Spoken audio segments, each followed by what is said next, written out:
Mineshaft. That's the source of the signal. This smells. I agree.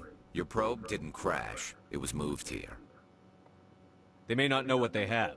Let's find it before they set it off. Right.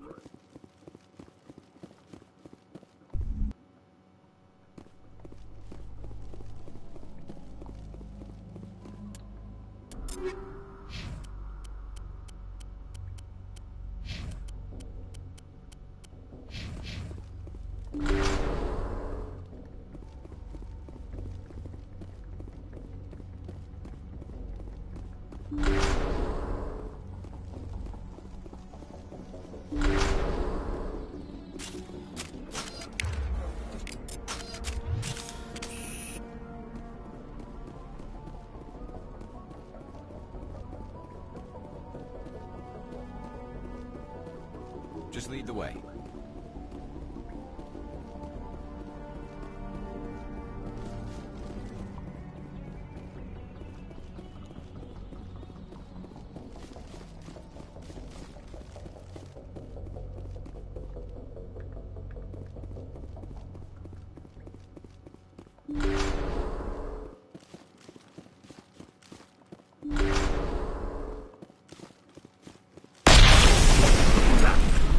That was a detonator. Someone just screwed us. Shepard, at last. You have me at a disadvantage. My name is Ilanos Halliot. I doubt you know it. Who do you think runs the Terminus clan, Shepard, huh? Thousands of pirates, slavers, criminals of every stripe? In most criminal organizations, it's the one who's recognized as the most successful. That's correct. The one who kills the most men, seizes the most ships, pillages the most colonies. 3 years ago, I was the strongest. I used my influence to assemble a fleet. We would drive your kind out of the Verge. You're the one behind the attack on Elysium. I was the motivator, the instigator, the one who promised glory and riches for sacking the largest human colony in the cluster. The one blamed when it failed. Failed! I was ruined when your kind held against the Blitz. What better way to recover my reputation than by eliminating the first human Spectre? My crew will come for me. Oh, let them. We'll be ready. An Alliance warship would make a fine prize. Oh, and if you haven't noticed, the ores here are laced with heavy metals. I'm afraid your suit radios aren't powerful enough to transmit out. It doesn't have to be like this, Halliot. Empty words from a dead man. Goodbye, Shepard. Orders, Commander. We've got air and light, and the Normandy's still in orbit. Let's look for another way out.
Looks like nobody's home.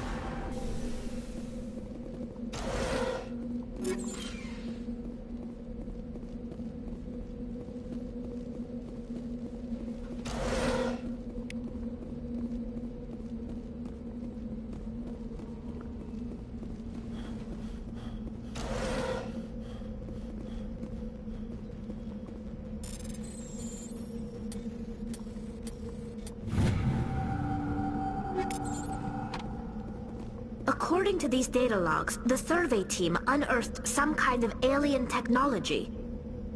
Could be answers at the excavation site.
Must have unearthed some alien technology that turned them into mindless fanatics.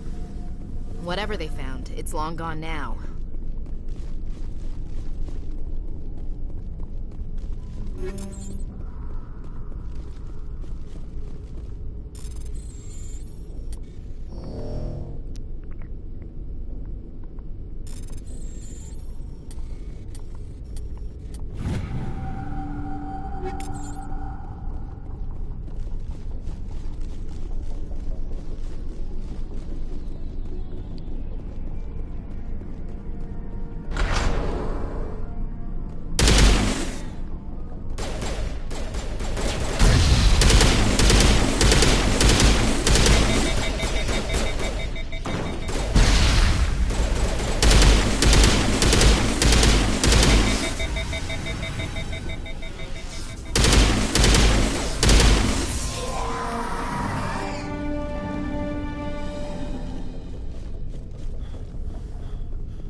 Message coming in.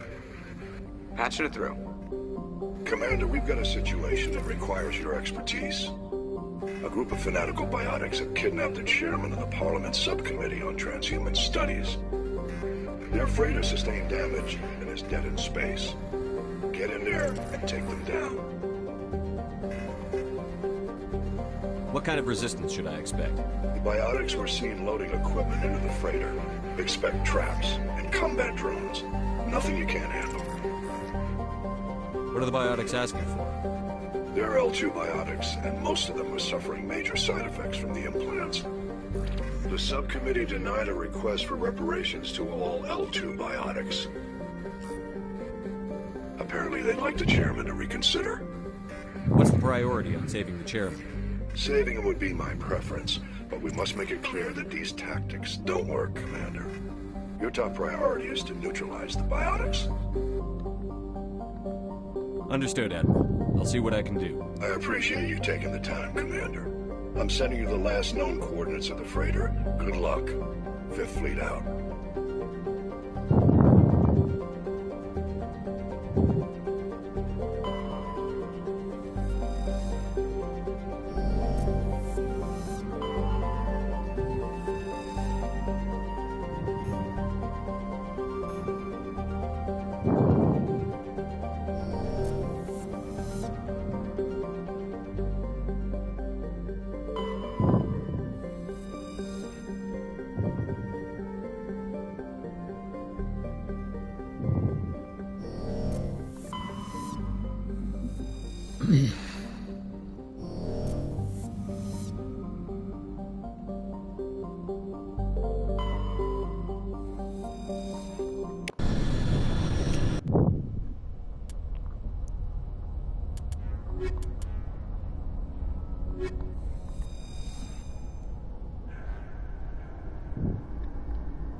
Intruders! Kill the hostage!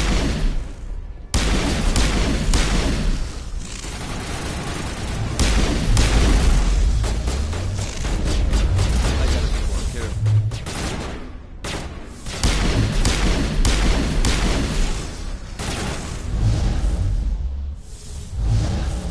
Won't get me next time.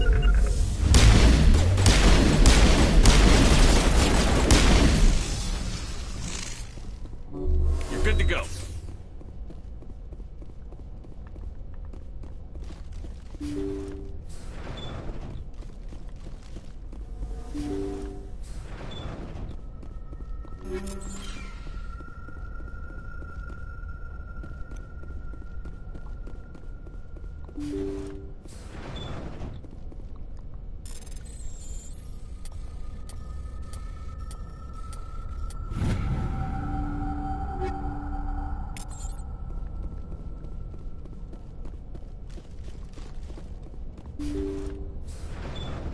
See how it is? You write letters and everyone ignores you. Force is the only thing people appreciate. So how about if I kill Chairman Burns and finish this charade? Please, I was trying to help you people. Let's not do anything we're all going to regret. Why not? What have we got to lose? Since the chairman here decided that we didn't get reparations, we've got nothing left to live for. But I've changed my mind. Seeing you all, it's clear that you all deserve... You had your chance. Some L2s are nearly crippled from side effects of the implants, but you voted against reparations. Think about this. Burns is the one man who can help you. Yes, if you release me, I can take another look at the reparations request. What? We're supposed to trust you? I'm an L2, like you. Trust me. The commander can make sure that Burns follows through. Sure, you promise us freedom and say everything will be fine, but as soon as we surrender, you'll double-cross us. I'm not promising to let you go. All I'm saying is that Burns will take another look. Right, Burns? Absolutely. I had no idea that the L2 biotics were this desperate. If I'd known, the reparations will come. For whatever it's worth, I promise that.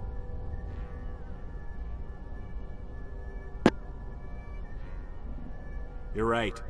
I don't want to die. Maybe something will happen this time. We surrender. Thank you, Commander. I thought I was dead when they took me. I'll see to it that the reparations discussion is reopened. I didn't know they were so desperate. A 5th Fleet cruiser will be by shortly to pick you and the prisoners up.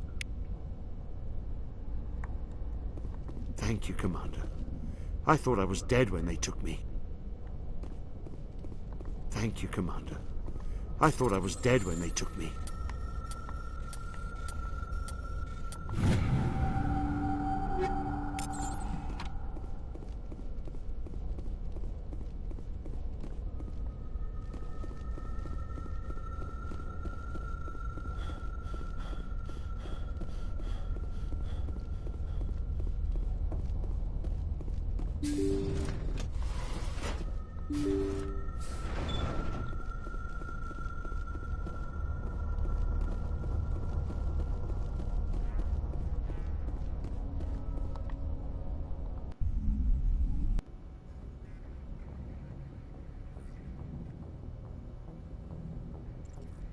Message coming in. Patching it through.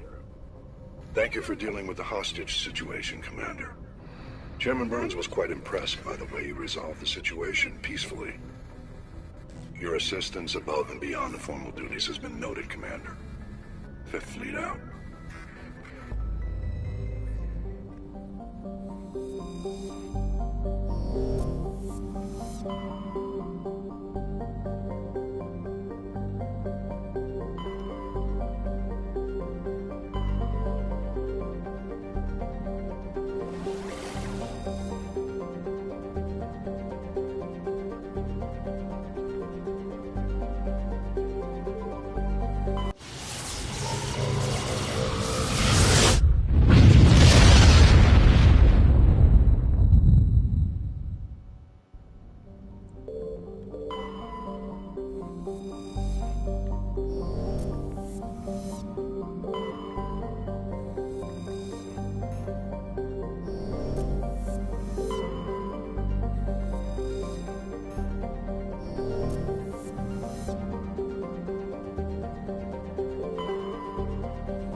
Empty.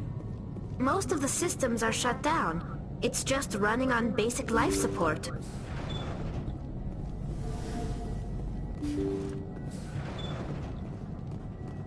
Hear that? We're not alone.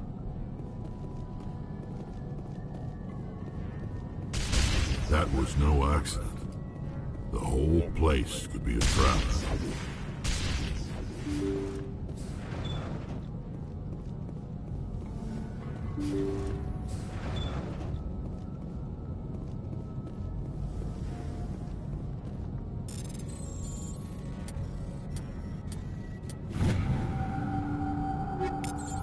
They say Jacob's gone. They say his brain isn't functioning anymore, and they want to shut off his machines. But Jacob's the only thing in the world that matters to me. I don't know how to help him, and it's tearing me up inside. I just feel so helpless, so damn angry. Dr. Smith gave me some meds to calm down, but I didn't take them. I can't. Not until I figure out a way to help Jacob. I won't give up on him. I won't!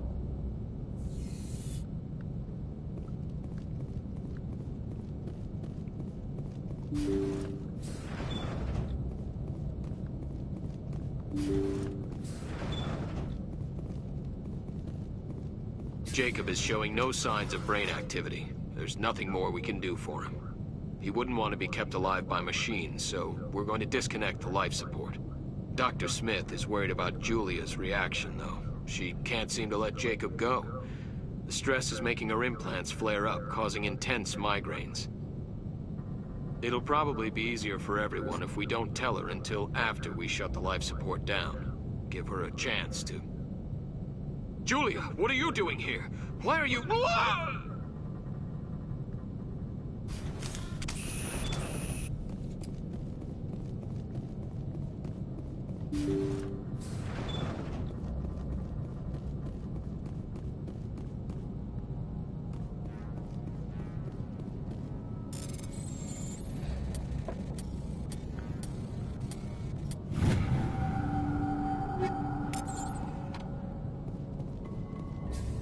That machine's keeping him alive.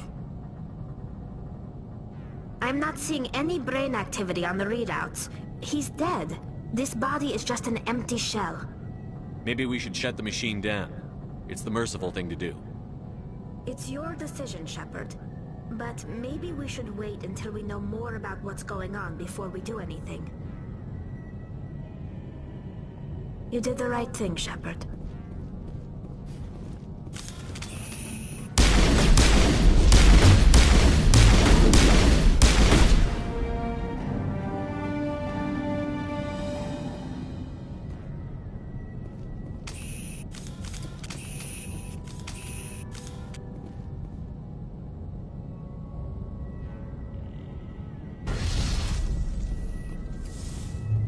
Now it gets fun.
Message coming in. Patching it through. General distress call from the Sacred Angel Medical Transport. Critical system failure. Losing power. Emergency landing. Cargo's... Communications failing. Life support and emergency transponder. Won't last. Please hurry.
ship.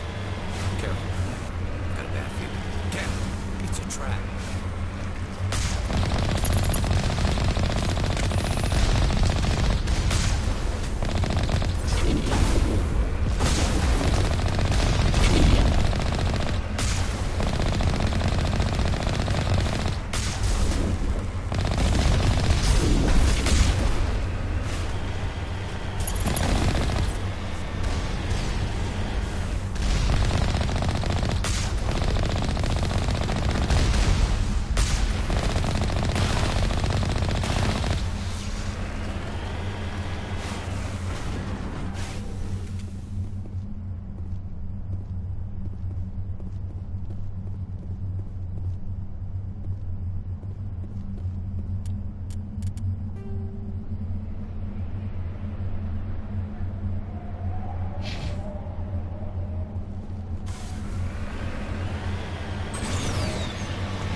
Just lead the way.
I clear them yet?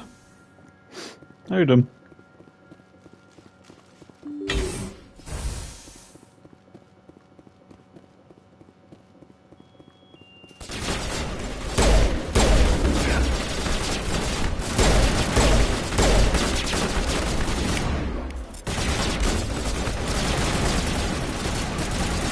Fine. Glad I was.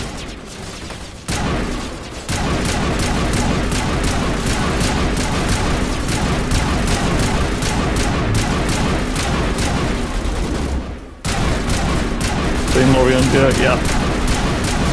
Yeah, I saw it. Yeah, a bit disappointed, to be honest, because I know Loriente quite well, because I follow Sassuolo, like the team that he plays for, because they're my favourite Italian team and that, and he's a really good player, but it's starting to look like it's probably to do with like medical reasons by the looks of it, which I thought that would have been one of the reasons, but yeah, it looks like problems with the medical, maybe, which is a shame, but at the same time though, I mean, yeah, we probably do need another winger because of Mundell's injury, but I still see at least one major centre-back signing is still more of a priority at the minute.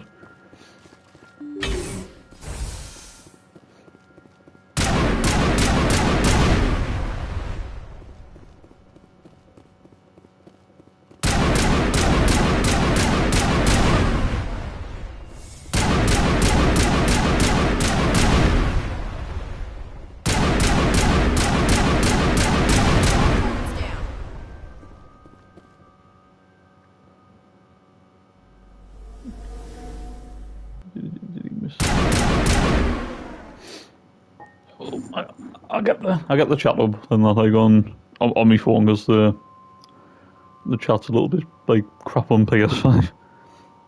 Yeah, centre back more important. Yeah, definitely. Yeah, I just think like that's all we're kind of missing at the minute. I mean, I still wouldn't say no to a striker and that, but I suppose when you got Isidore Mienda at the minute, you've got options, I suppose. But with our defensive issues at the minute, even though Jensen's sealed, I do like him, and he is a good like talent, like Seal. Don't get us wrong on that. Like I still would rather have like Ballard have a better caliber centre back alongside him for the West Ham game. I think Seals, if he stays fit, will come good eventually. But I just think this season's probably a bit too soon, personally.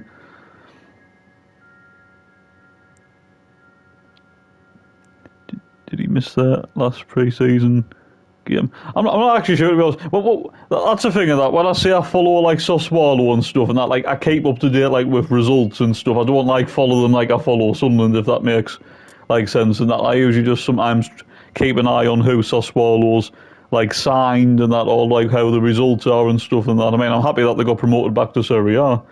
And that, because like I said, it says they are my favourite Italian team. But like I said, I don't follow them like I follow Sunderland and that, so I'm not entirely sure about that. But yeah.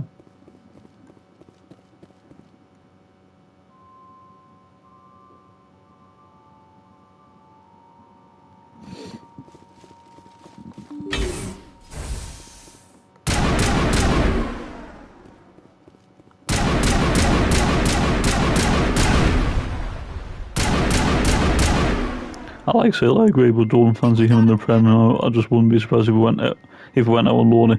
Yeah, I agree. I mean, yeah, like if we only sign one centre back, then you can't really afford doing that. Not obviously when you got O'Neill, like obviously going to miss the first couple of games, and obviously Elise is still just like slowly coming back, and so. I mean, yeah, I know Ronaldo can play centre back, but obviously we got Ronaldo to play left back, so. So yeah, if we get two centre backs, then yeah, I wouldn't be against Seal going out on loan.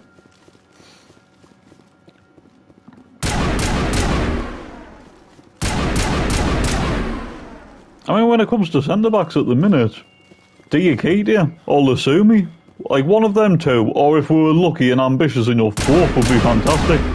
But if we just got one of them two, I'd be happy. If I had to choose, I would preferably say maybe Diakite because we're being a bit younger, like 24, but Lasumi, and that is not a bad option either because he looks really good left footer as well. But if I had to choose, I would say Diakite because, like I said, being younger and the fact that a lot of people think he should be playing for a Champions League team. So. I'm on my way. Over there. That's it. Back.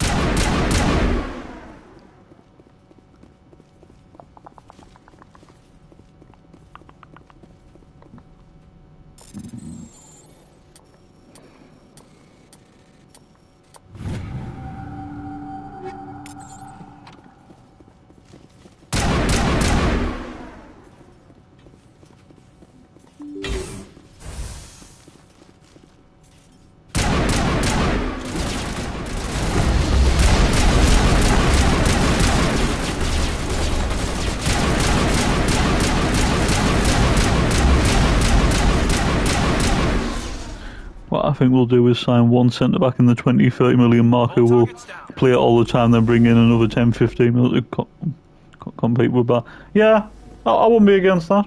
Yeah. Well, the whole talk is, I mean, I don't know if this is true or not, but some journalist in France was like trying to say that Bournemouth have pulled out of the race for Diakite, and that we're favourites now, and apparently talks are supposed to be going on. I don't know if that's true, but obviously, like, if it happens, and that it might end up being about 32+ million or something for Diakite, which is a lot of money, and is it overpaying? Potentially, but at the same time, we do want a big statement centre-back signing, a bit like when we paid the money for Diarra. And obviously, like, I mean, that's the thing so far, right? I mean, we've done some really good business, but the two standout ones, in terms of the positions and the money, is obviously Diarra being the record signing in central midfield, and then obviously Adingra, in my opinion, because of being an experience, like a winger with experience in the Premier League. So I would say them two, the two major signings so far on paper, and then we need a big money centre back to come in. Like I said, I still wouldn't be against it. Although what I wouldn't mind is, like, if we invest right, like sensibly with centre backs, like for example, I suppose I wouldn't say no to maybe a striker on loan or something. You know, send Abdullahi out on loan, obviously sell Russian like Semedo. And yeah, even get like a striker like on loan or something, to compete with Meander and Isidore. I think we looked good yesterday. Like, yeah, I agree. I actually because I actually said this like on the SCFC YouTube channel. I thought Lafia was man of the match in my opinion. I thought Lafia was the best player on the pitch in the first half. But yeah, I was really impressed with Siddiqui and that all over the place like a little Yorkshire Terrier. And yeah, I thought Adingra at times looked really good. I think the only one that didn't really, I mean, a lot of people's been saying it as well. Like, not like he was bad or anything or did anything wrong, but Talby didn't really get into the game as much. And I think the only thing, all Talby really did was like one shot that was straight at the keeper, and one time where he like set it up for Hume who had a shot straight at the keeper. But apart from that, Talby didn't really get into the game, but obviously he's still young. It was his first game, so obviously we have to give him some time.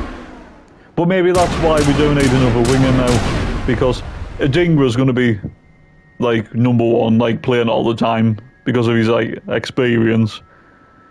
What I think like needs to happen is I actually think Adingra should play on the right, because he can do that, and fetch in another left winger while Mundell's obviously coming back. I mean, Loriente would have been perfect, but unfortunately that's not going to happen now. I have seen rumours about getting linked with Artikoglu from Benfica. Now that would be massive if we could pull that off, but obviously that would involve a lot of money, wouldn't it? So I don't know. I think Talby would be better.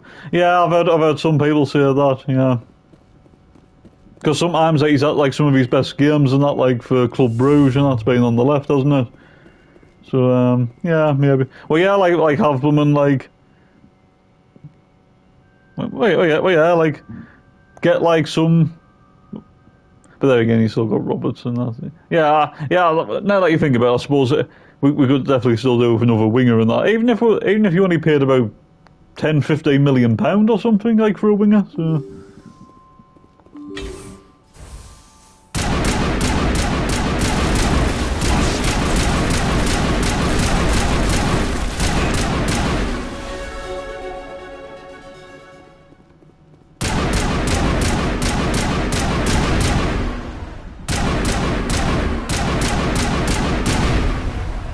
I'll bring in a right wing and then have Robertson and Adingra. Negative contacts, Commander. Adingra and Talby for that. Alright, okay, yeah, fair enough.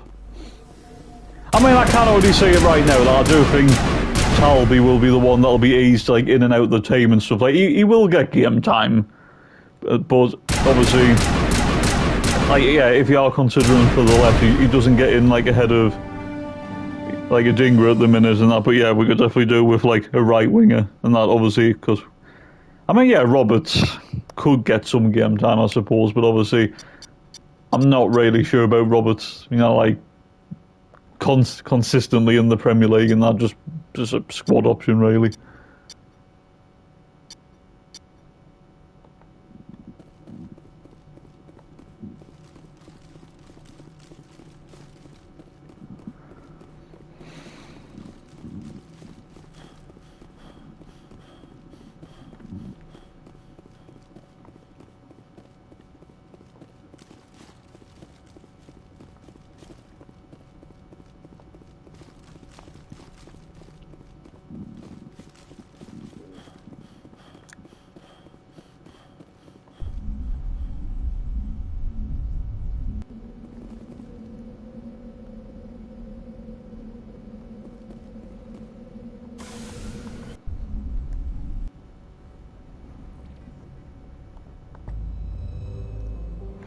Yeah, Robert's definitely just squad player. If we stay up, that's probably why.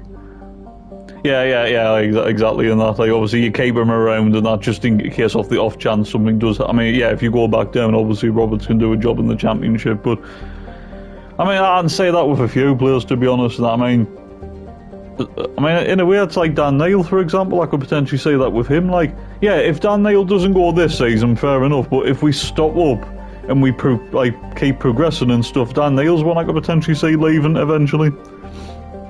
Like I said, if not this season, yeah, maybe next season for someone like Neil.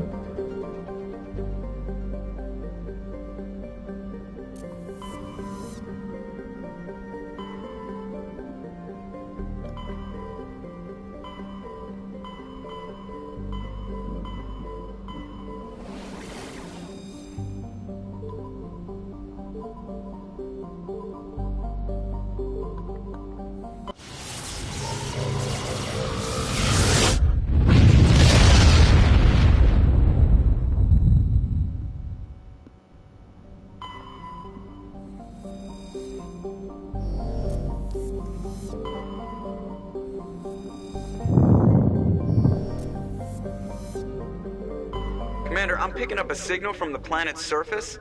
It looks like an automated distress beacon.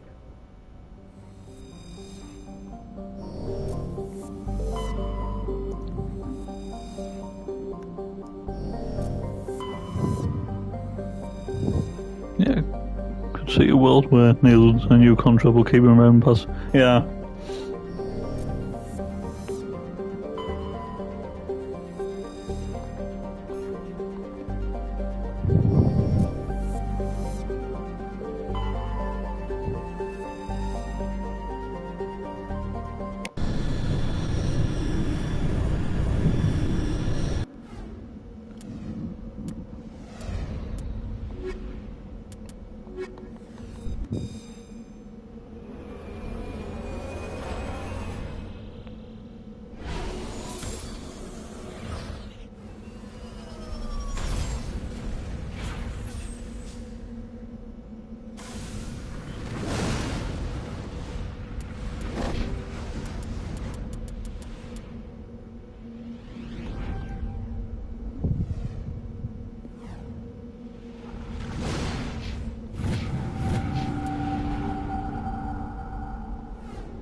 I'm just shocked that it looks like Neil doesn't want to sign a new contract. The chance to captain the club you support on the Prem is what every kid dreams of.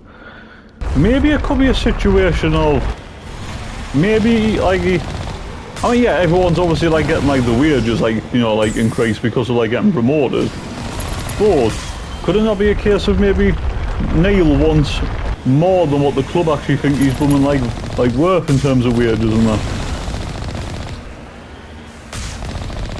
Because when you think about it, right, like, I do think at times Neil can be a good player in that he can be. I still think take the captain's armband away from him and that and you might see improvements, but I just feel like when you look at our midfield last season, right, compared to what you've seen in pre-season, the quality and the energy and that and everything and that, like, especially with, like, when you had Siddiqui, Diarra, Lafayette in that midfield just looks 10 times better than like when you had like Neil and Joe, because with them it just felt far too slow last season, whereas now like it looks like there's a bit more about the midfield. Alliance soldiers. Looks like they were lured here by the distress beacon. These are Admiral Kahoku's men. We need to tell him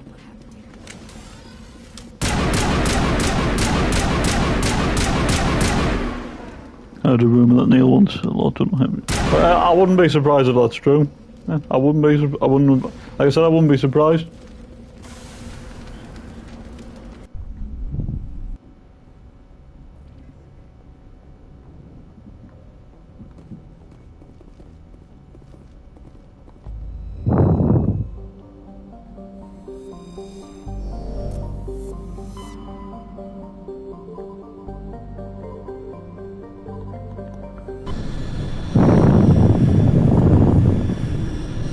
So does Sirkin too.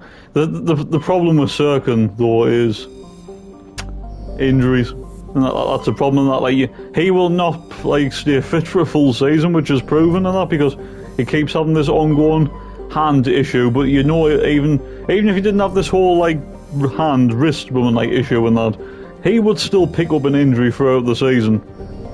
I don't think Sirkin's ever completed like a full season. Or maybe.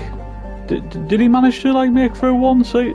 But when we got him in League One and that, like when we got promoted, did he stay fit that season or not? Because I'm pretty sure since the Championship and onwards now and that he's always had an injury. So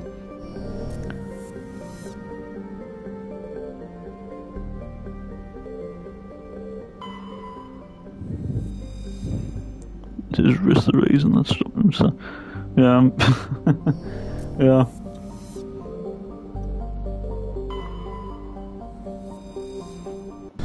I think we just have to be also lucky that we actually signed Ronaldo on a free and that beating off strong like competition from the likes of like Palace, Nottingham Forest and that. And also the fact that Huggins is like back and fit for the time being, so I suppose you've got a little bit of cover in the fullback areas and that, so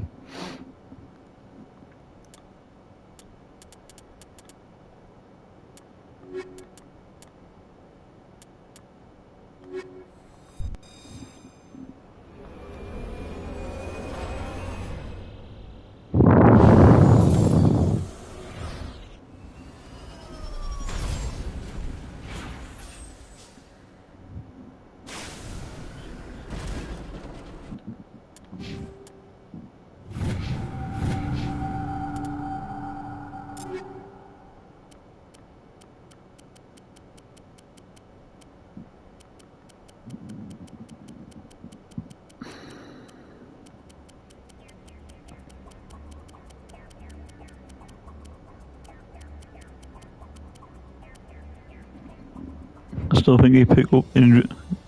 Yeah.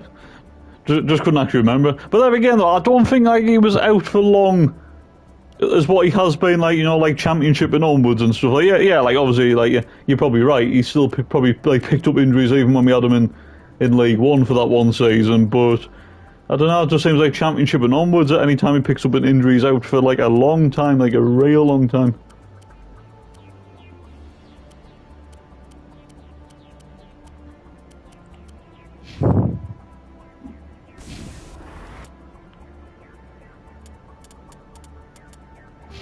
I mean, that's the thing. If they're both fit and available, personally, I actually think Huggins and Elise are both better than Sirkin, in my own opinion. I really do.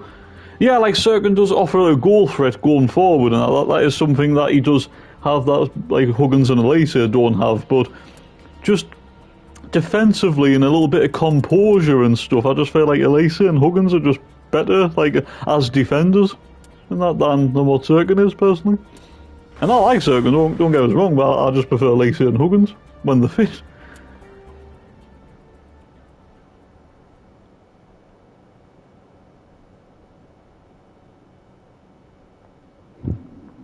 Apparently after that centre-back, it was fine. Oh, Loic Bardian. It's funny, right, because obviously when I knew we were playing Sevilla and that, he's probably like Sevilla's best player in that, like, or one of the best players in that. 25-year-old? I wouldn't say no, to be honest. I mean, I know he had that whole altercation with like Abdullahi, but that was just like during the match, you know, like heat of the moment and stuff and that. I wouldn't say no to Loic Bardia. I mean, I see he's got experience in the Premier League. I mean, he was on loan at Nottingham Forest before, but I think he only played like a couple of games and stuff, and then they cancelled his loan. But to be fair, at Sevilla and that, as he's getting older, he has developed into a pretty good centre-back, to be fair, so I definitely wouldn't say no.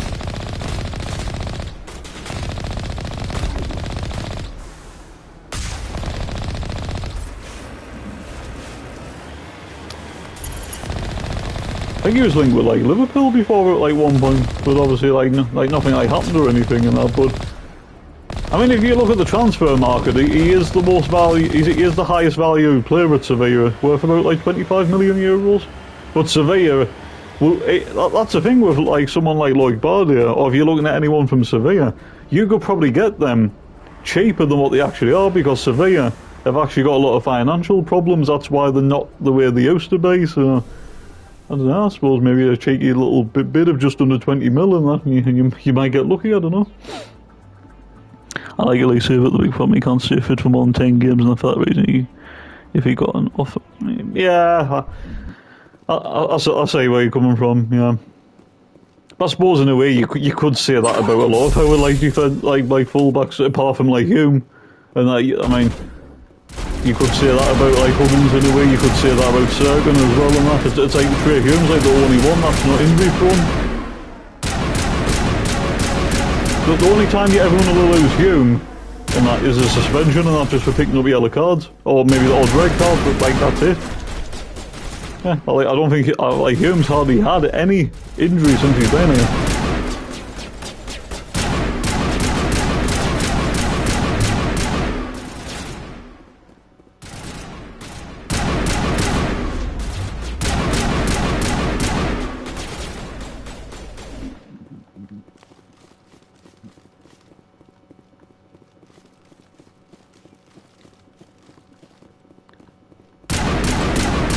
I'll tell you something in that, like, you know, because we're playing Sporting Lisbon tomorrow, there's a few centre-backs I wouldn't mind from, like, Sporting Lisbon and that, like, if we really wanted to show ambition, like, maybe, like, was it Zeno de Bast, the 21-year-old Belgium centre-back?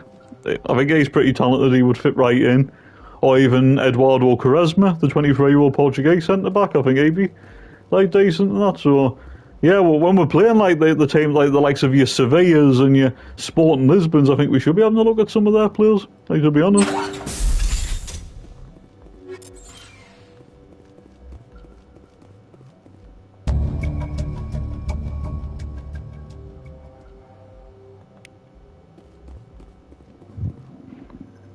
Yeah, that's why Hume will be a starter in the Prem and the others will be score.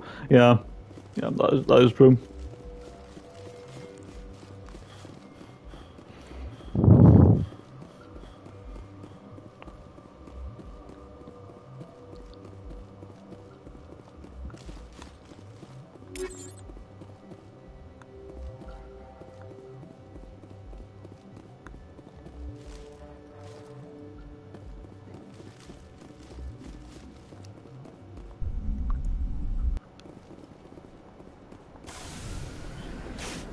I'm just kind of like at that point and stuff where like I'm trying not to like get like too like impatient or anything like that, because to be fair in that, we actually have done more business at this stage than I was actually expecting us to go into like the season that with maybe like only about 2 or 3 signings, if I'm being honest. But the fact that we've already got 6 in, and that is a really good positive.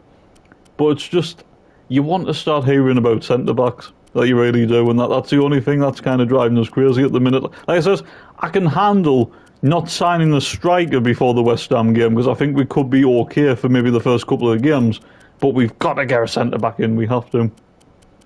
I'd be really disappointed if we don't sign at least one centre-back before that West Ham game. But almost like there, when you think about it, in terms of like yeah, I know, like, obviously other business will happen, and then you got deadline day as well, and we've still got loans I'd like to do as well, but it's just like we are almost like there, and that like, you're just looking at like a top centre back to come in, and then maybe like another striking like option, another winger, and that maybe like a little bit of like odd experience here and there, and you've got the makings of a really good team. Like once you get all the little pieces together. Yes, and as a must West Ham game, probably also a goal. That's the thing, right? The club are clearly looking for a goalkeeper, because obviously we try to get Bulka, we try to get Petrovic, and that, I mean, either one of them would have been brilliant signings. But the way it's looking now, because we've most of our setbacks have come with goalkeepers, I can't really see Ramsdale happening, if I'm being honest. I mean, I wouldn't say no to a loan deal for Ramsdale, and then maybe an option to buy if you stop up, maybe. But I'm starting to think now, I think we'll end up with Sam Johnston, like from Wolves at some point. Maybe get like Sam Johnston in and that, like as a number 2, and then Pato will be number 1. And if Pato's struggling, well, then Sam Johnston could come in, I suppose. But I'm just starting to like rule out us maybe signing like a proper number 1 goalkeeper now. And also, I'd rather spend big money like on another winger or a centre back rather than a goalkeeper, if I'm being honest.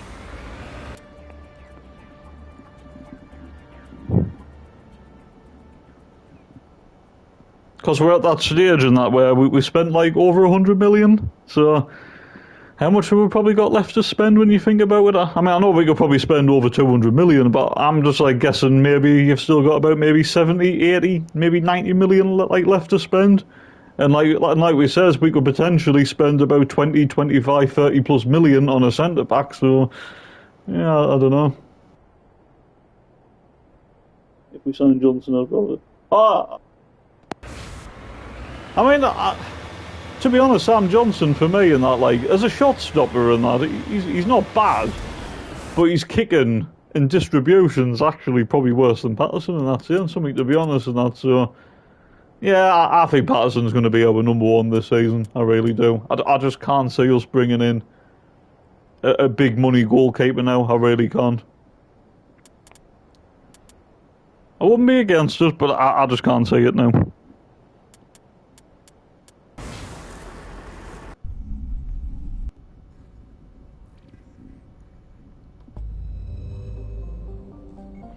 I think around the 200 million mark is where we'll end up. Probably.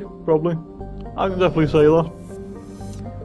Well, I mean, like, it's like when you think about it and that, like, if we sign one of Diakite or Lasumi, or if you ended up with both, I mean, let's just say Diakite, for example, you spend about maybe 32 million or something.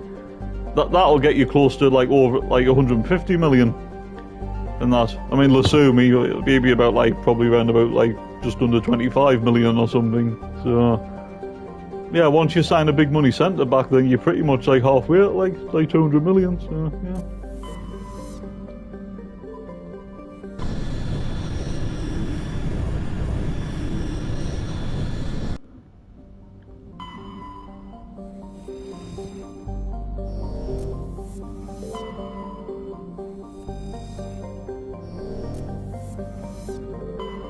I mean, we're definitely on route to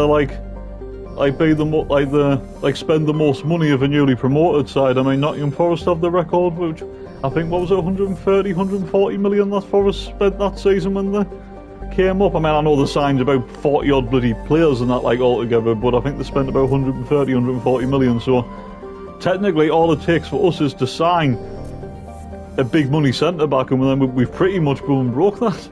So yeah.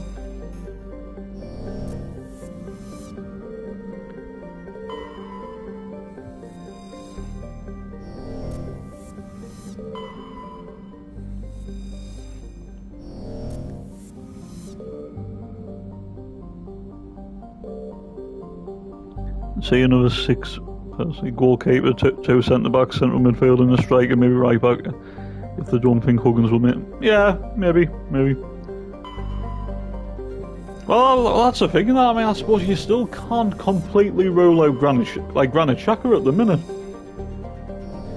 Because of, like, I know there was that one report saying about, like, you know, family wanting to stay in Germany, but then you had something this morning saying that we've, like, you know, offered them that 3-year deal and that, so it hasn't been completely ruled out. And that, I mean, you haven't heard anything from Sky Sports, like, properly, and that, especially, like, from our end, or even Fabrizio Romano. Nobody's, like, completely come out and says, like, it's like, deals off, it's not happening. So I don't know, like, Granit Xhaka might be one just to keep an eye on, maybe.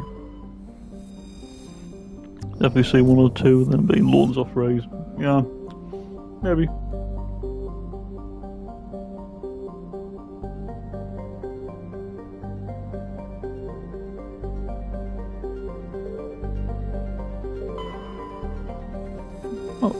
that long?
I still think it's unlikely though, like I said the other day.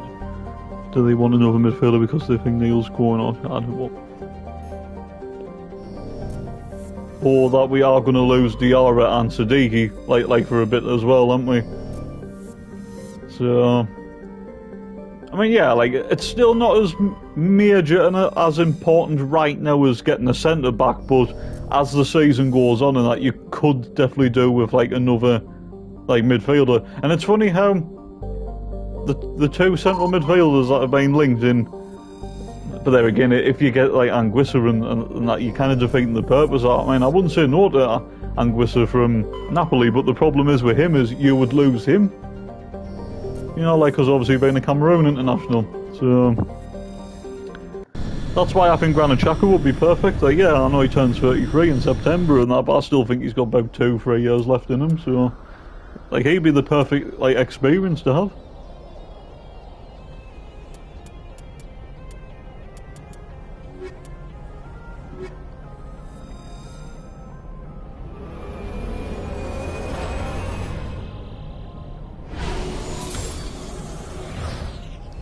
Makes sense that even if Neil's still, because when Jones are going away, you only have Neil, Luffy and Rig.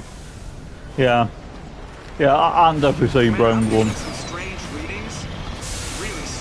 I think Brown, I don't think Brown will go straight away. I think Brown might be one of those where he might go out on loan or maybe like a permanent or something, you know, maybe deadline deal or something. I think we'll keep Brown around and he might play like in one of I think Brown will play in one of the Carabao Cup like games, you know, like our first game in the Carabao Cup and that, and then he'll probably leave.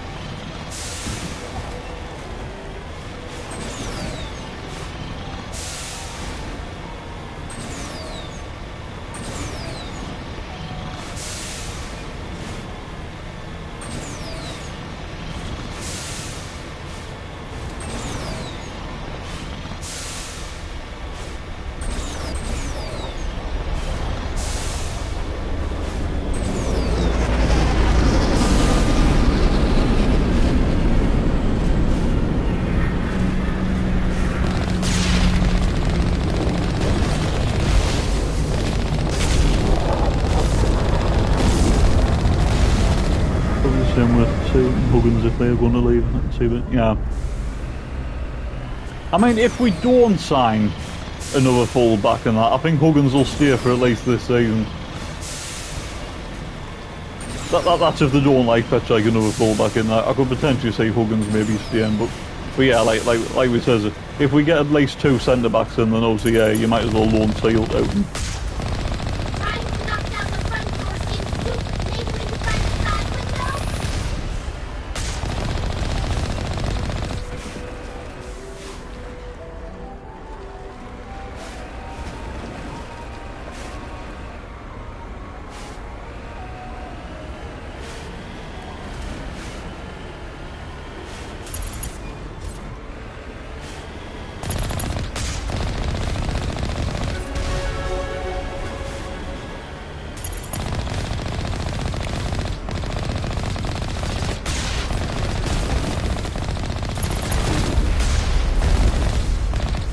Huggins doesn't go to make up break for him.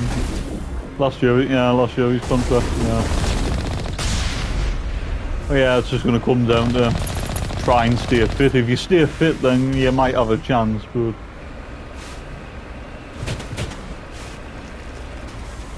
I mean, that's the thing with Huggins and that. There is a really good player in there. I mean, 2 seasons ago and that, before he picked up that injury and that I mean, this was obviously before Mowbray got sacked and that, but Huggins and that was probably one of our best players before he got injured and that, cause especially that wonder goal he scored against Watford.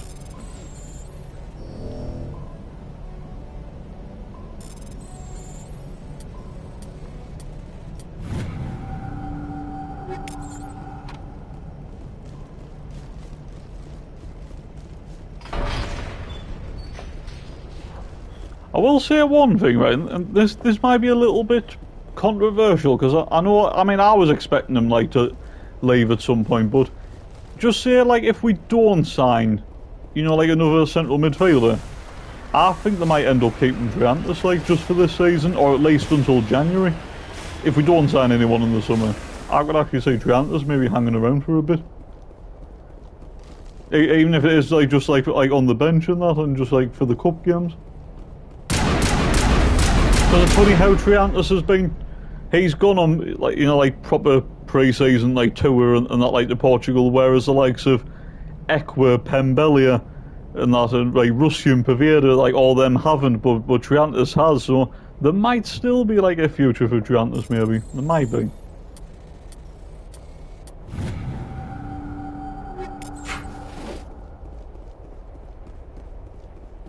I mean, I'm still not 100% sure if Triantis will be good enough in the Prem or not. I mean,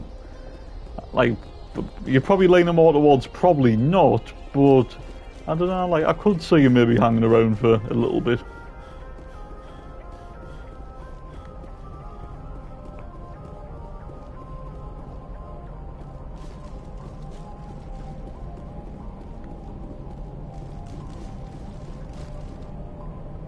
Do a whole year's option, but 1 point if you can't stay fit at some point you don't have to stay with. Yeah, that is true.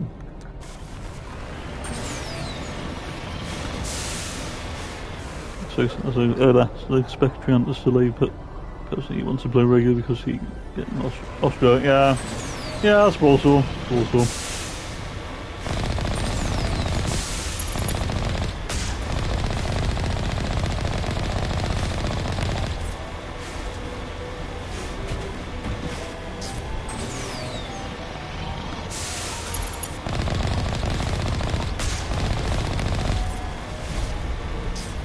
See where I think we went wrong with someone like Triantis, right, is maybe this is the same with Seal as well. 2 seasons ago when we signed the 2 of them, I think they would have benefited going straight out on loan to maybe a League One club or a bottom end championship team when we first signed them, and then they could have actually featured more last season, and then you might have thought, oh, they could be ready for the Premier League.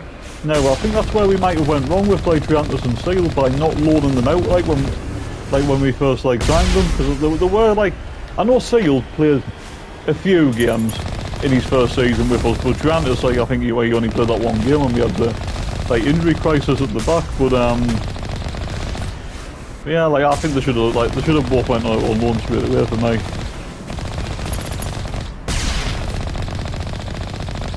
It's the same with Jewison Bennett as well. I mean, I know obviously we sold Jewison Bennett, but obviously at his age and stuff, he should have been loaned out straight away. He should have, and that I think we did kind of muck up his development.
Apparently Equa isn't ever player anymore. Apparently Synthian's taken the option but hasn't been this because he doesn't want to.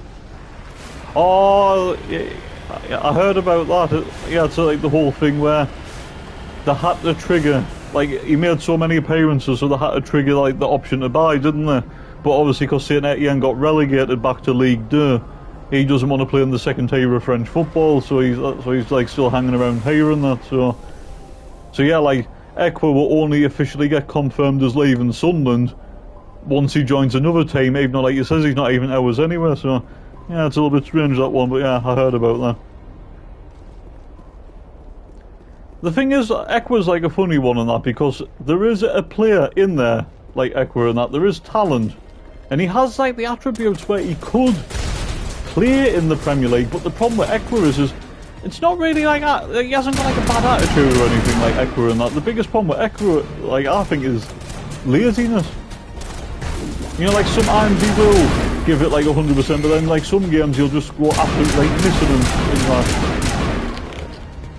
Like just strolling around the park. I mean, Mowbray even said it himself. He had to give him a kick up the backside just to try and get him motivated and that. I mean, if you can't get yourself motivated for a game and that, then there's something sadly wrong. Lazy, yeah, exactly. That's his problem. And that quality, not a bad player, but yeah, just lazy and just can't motivate himself for a game. That's his biggest problem. Because he has got like a pretty wicked left foot on him and that. You know, he can score some crackers and he has got a good range of like passing and that, but unfortunately his work rate is poor.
Pembella didn't play from the 21s last week when the rest did, who are allowed to leave. I think it's attitude problem maybe.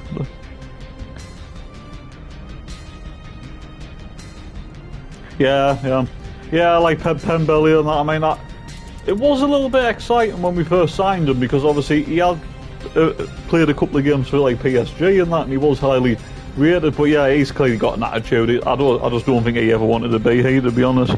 It's like, you know, when we loaned him to Le Havre last season, did you see his like comments and that, like when he's like interviewing Le Havre, he says, I couldn't wait to get away from Sunderland. And that's so, as soon as he said that, I'm like, don't want him playing for like my club or anything and that, because he's clearly got an attitude problem and he clearly like didn't want to be here in the first place. Never looked interested in that, never like broke a smile or anything.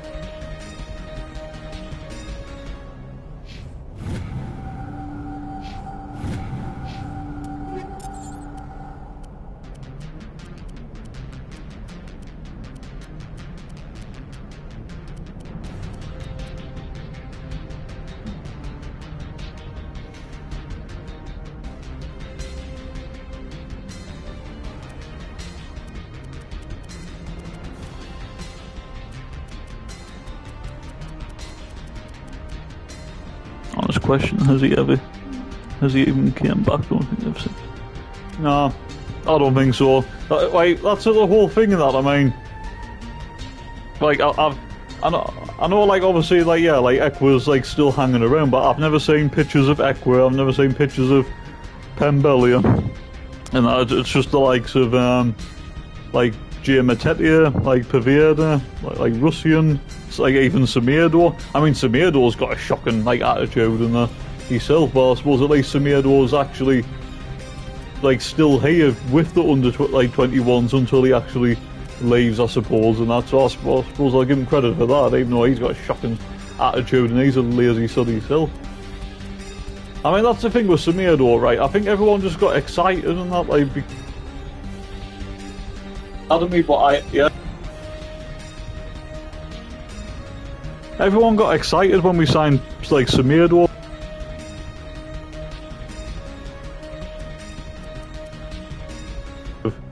Like, would have kept him in the academy because, like, in Portugal, for example, with their academies, they give youngsters, like, game time eventually. If they're good enough, then that they'll give them, like, a chance and that. So there's a reason why Benfica let him go for nothing.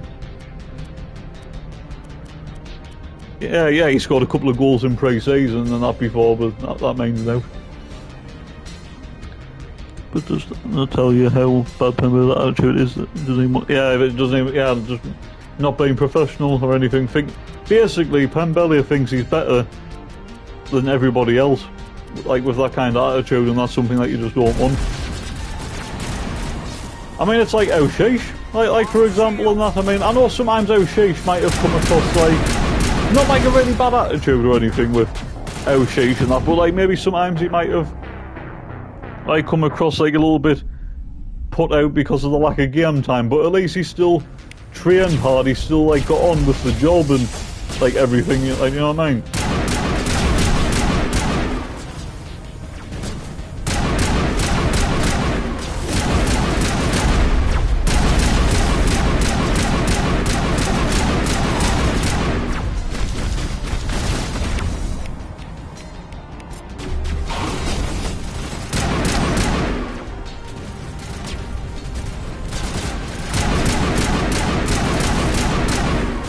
Interesting to see where Samir ends up.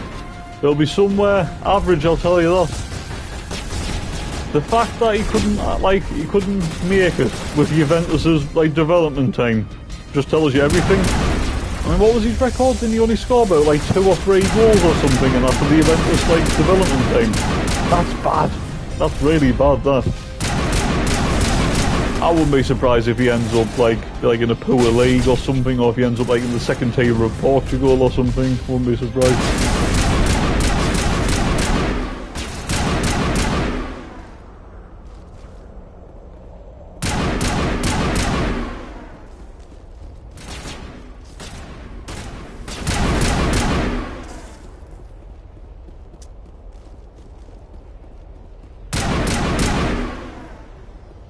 I mean, yeah, I suppose that's something that we need to think of as well, as, like, once we get rid of some of these, I think probably somewhere, yeah, like I said, second,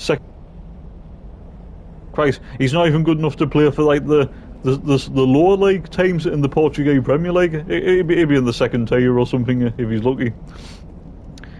But yeah, like, once you get rid of, like, these, like, fringe players, like, properly, then that, like, the likes of you.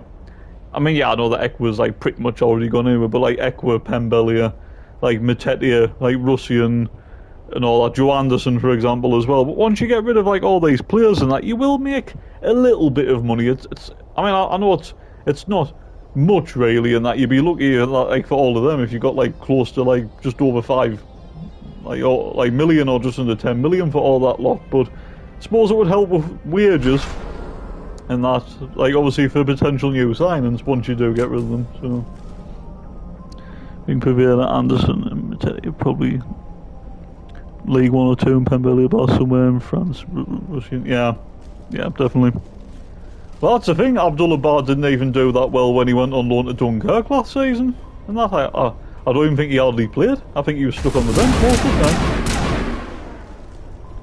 Abdullah Bar's, like, another, like frustrating one as well, because, I mean, Abdullah Bar, like, tries his best and stuff. Unlike Equa, he's not lazy or anything. Abdullah Bar's biggest problem is he thinks he's better than what he is. You know, like the step over king, he's trying to like, you know, he beats his man, but then he tries to beat his man again. I mean, I know we never played him like he was supposed to be, because he was more of a central midfielder, or maybe as a number 10, but we tried to play Bar as a winger, and it didn't work. But at the same time, though, like I said, Bar did try to be too greedy and that, and try to be like clever. 1 goal, 1 assist in 9 games. But yeah, I mean, I know it was like January, but in the second tier and that, a bit bigger impression than that. So yeah, like struggle to like play games for a second tier team in France. So.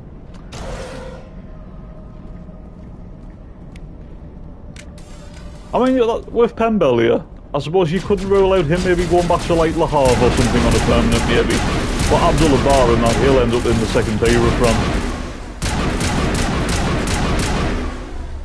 Charging up. I wonder what the R is looking for. Most Prothean rules have nothing more than dead information.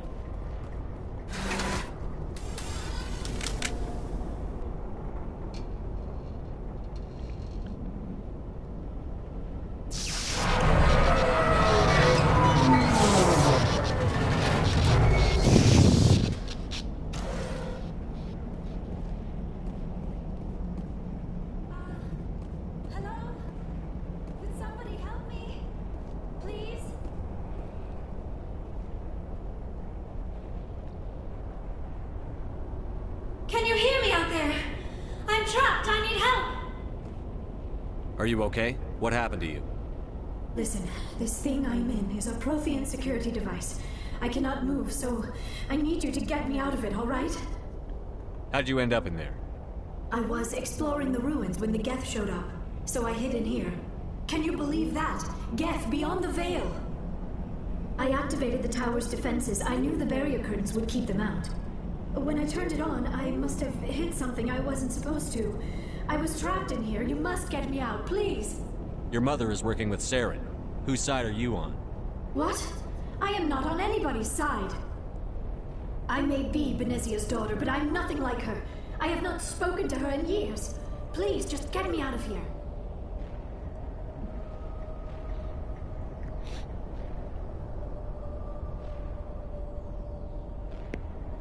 I've got to get rid of Anderson and Matetia, and that because like the contracts and that. And yeah, like Pembele will get you a little bit of money, I suppose. But yeah, like you said, nobody's going to pay for like Paveda or anything other. But the rest isn't that bad on loans. Still have a while left in their contract. Who will want? But like Ukraine, with Ukraine, will be probably willing to pay for Russian, but obviously will not make. What do we pay for Russian? Was it 2.5 million? And that I think we'll be lucky in that, like if we got like somewhere between 500k to a million for Russian now, so we'll make a loss. But I think if some Ukrainian side was willing to pay for him, you make a little bit, I suppose. We just need to figure some way past this energy field. It's a Prothean barrier curtain. I knew it would keep me safe from the Geth. When I turned it on, I must have hit something I wasn't supposed to. I was trapped in here. You must get me out, please. We'll find some way to help you. There is a control in here that should deactivate this thing. You'll have to find some way past the barrier curtain. That's the tricky part. The defenses cannot be shut off from the outside. I don't know how you'll get in here. Be careful. There is a Krogan with the Geth. They have been trying different ways to get past the barrier.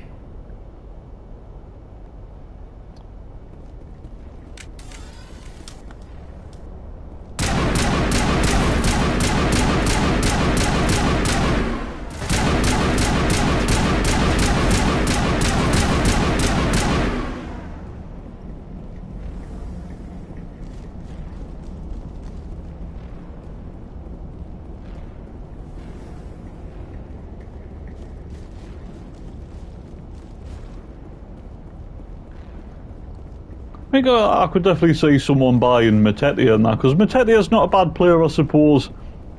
League 1 level and that, like maybe some League 1 club and that, like might pay like maybe a couple of 100,000 for him or something, because I think he had a decent loan spell at Bolton, like didn't he? Like he did alright, so yeah.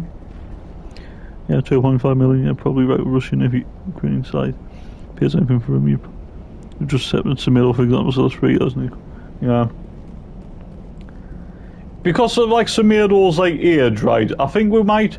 What I wouldn't be surprised. Like what we could do with Samiro, right? Is because some teams do this. We could let Samiro leave for, like on a free, right? But wherever he goes and that, you know, like just say like if he does like come good, and that we might insert like a sell-on clause or something, so we might make some money off him if he actually eventually develops, which I highly doubt it, and that because of his attitude. But maybe something like that.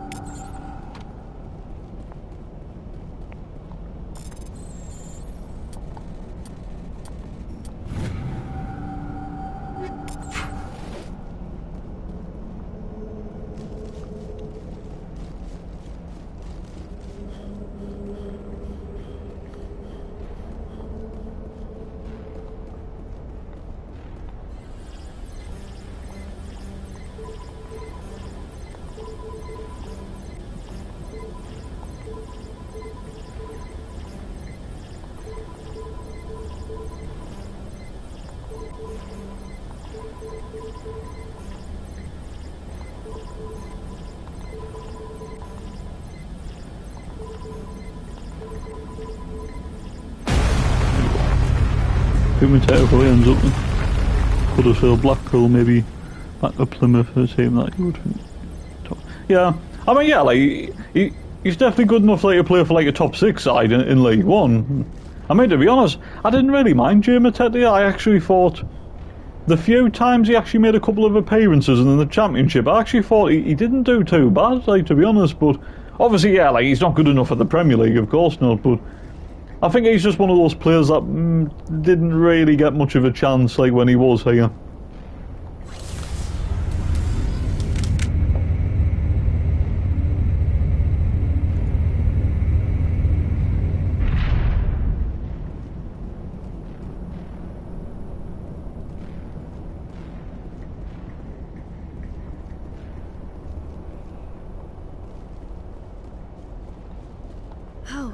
How did you get in here?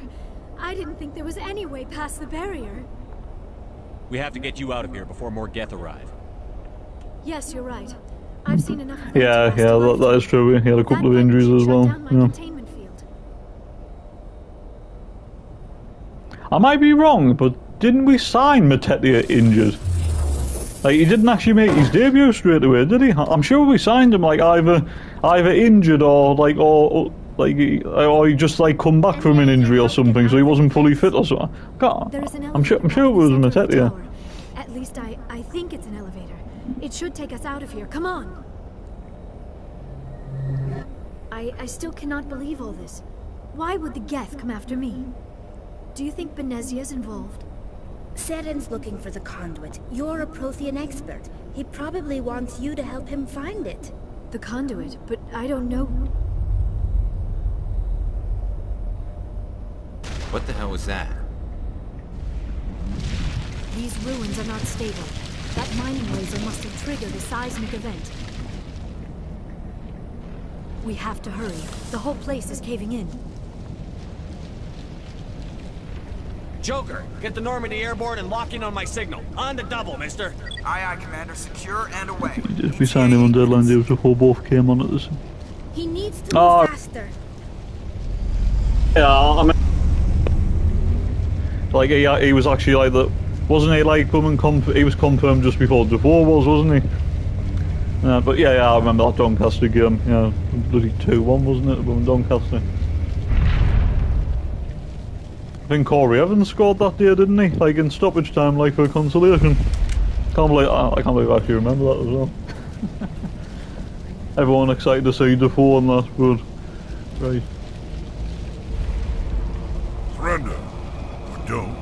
That would be more fun. In case you didn't notice, this place is falling apart. Exhilarating, isn't it? Yeah, Corey Evans. Yeah. Thanks for getting rid of those energy fields. I like Corey. Yeah, Corey Evans was alright. Whatever it is you want, you are Again, not getting it from too me. many injuries and that, but when he was fit, he wasn't a bad leader on the pitch. She'll stay with us, thanks. Not an option. Saren wants her. and he always gets what he wants. Kill him. Spare the Asari if you can. If not, doesn't matter.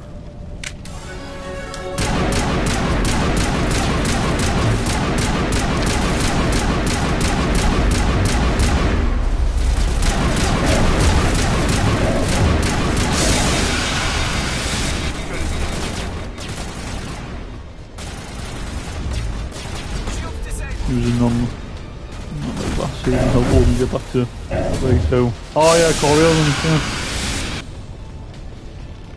yeah. Not bad that. I mean, to be honest that's actually a statement for the conference now, because I still think Coriolis should do a job like this. Like maybe lower end League 1 or maybe League 2. So to have a player of that caliber in the conference, and that was pretty good.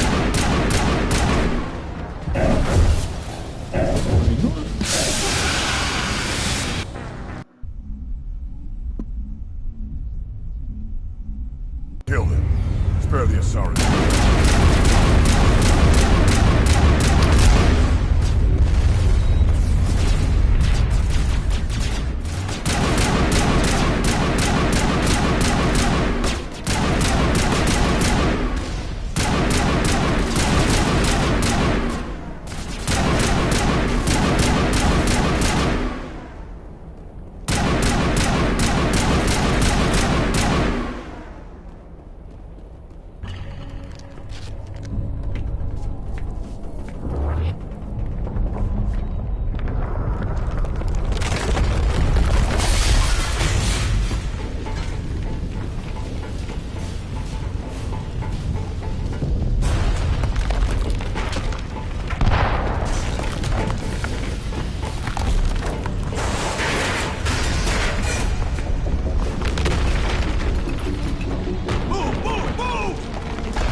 Yeah, definitely.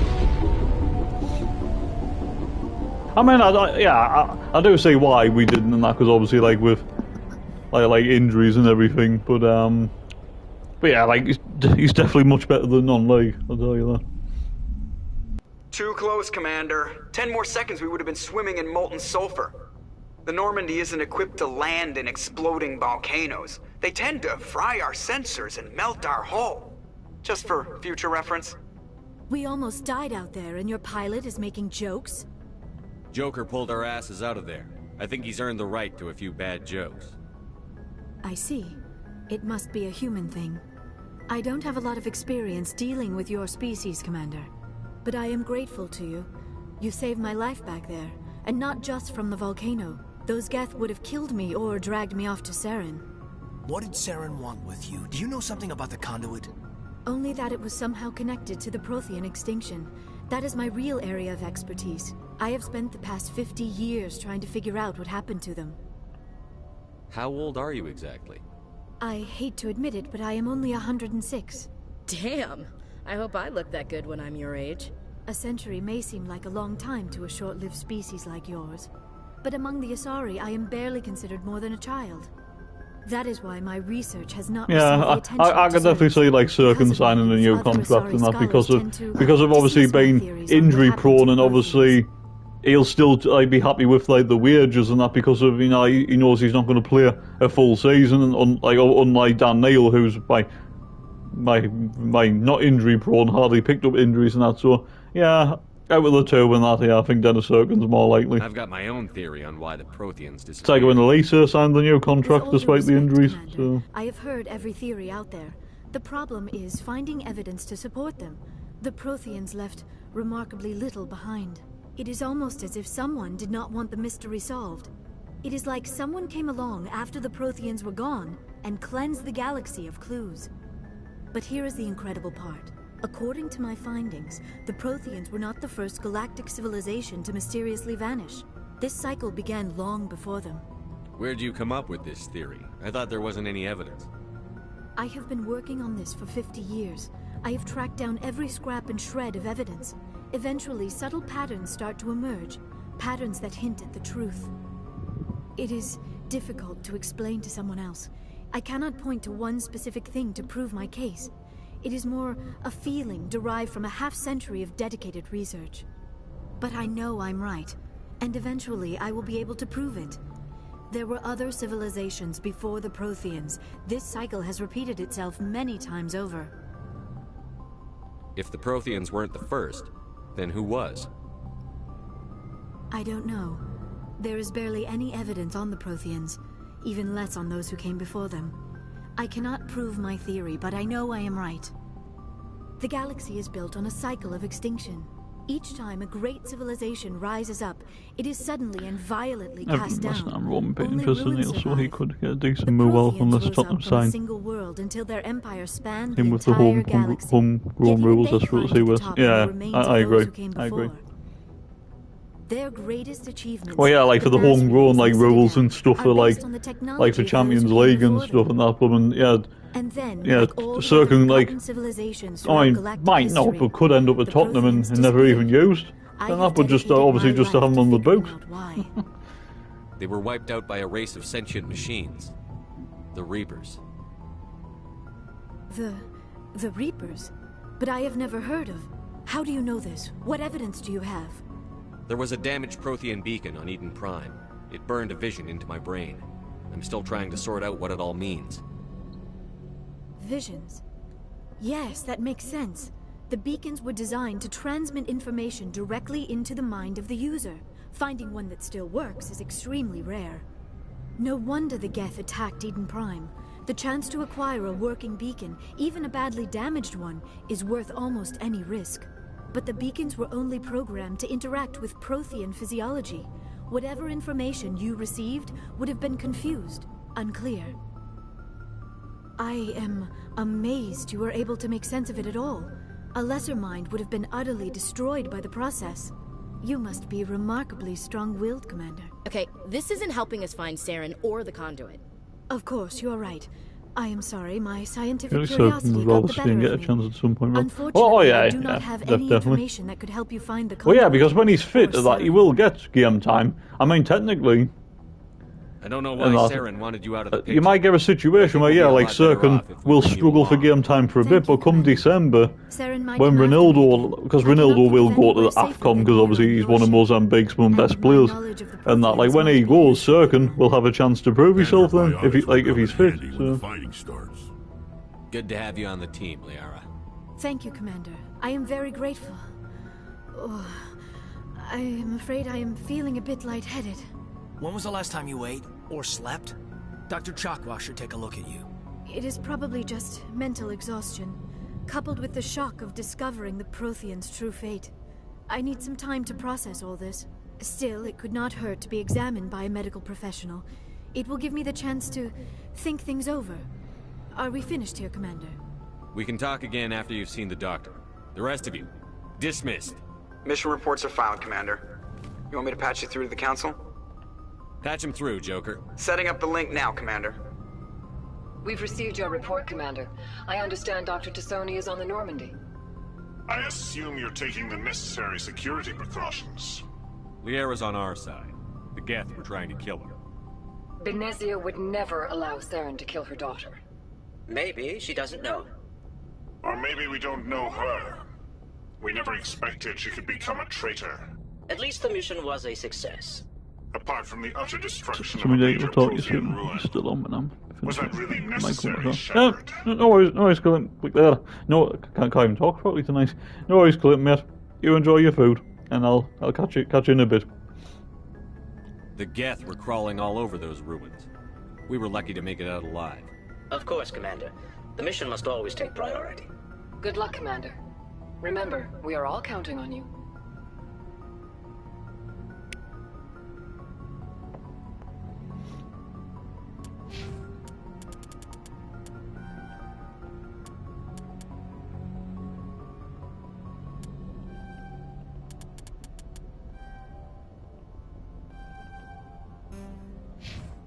Right, I'm gonna go get a drink. I'll be back in a second.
I'm back.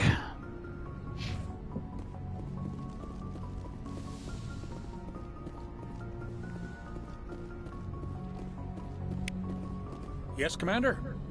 Carry on, Presley. Yes, sir.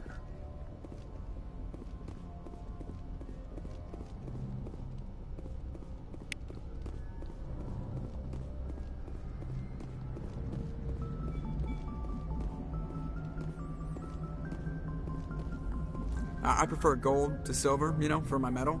I figured you'd recommend me for one since I, pulled your boots out of the fire. If we present you with a medal, you'll end up sitting on stage listening to politicians make speeches for a couple of hours. Fun. That's a good point. They'd probably make me shave, too. I spent the last 7 weeks working on this baby. No medal's worth that. So, Commander, why don't you tell me why you're really here? I have to go. Alright, see you.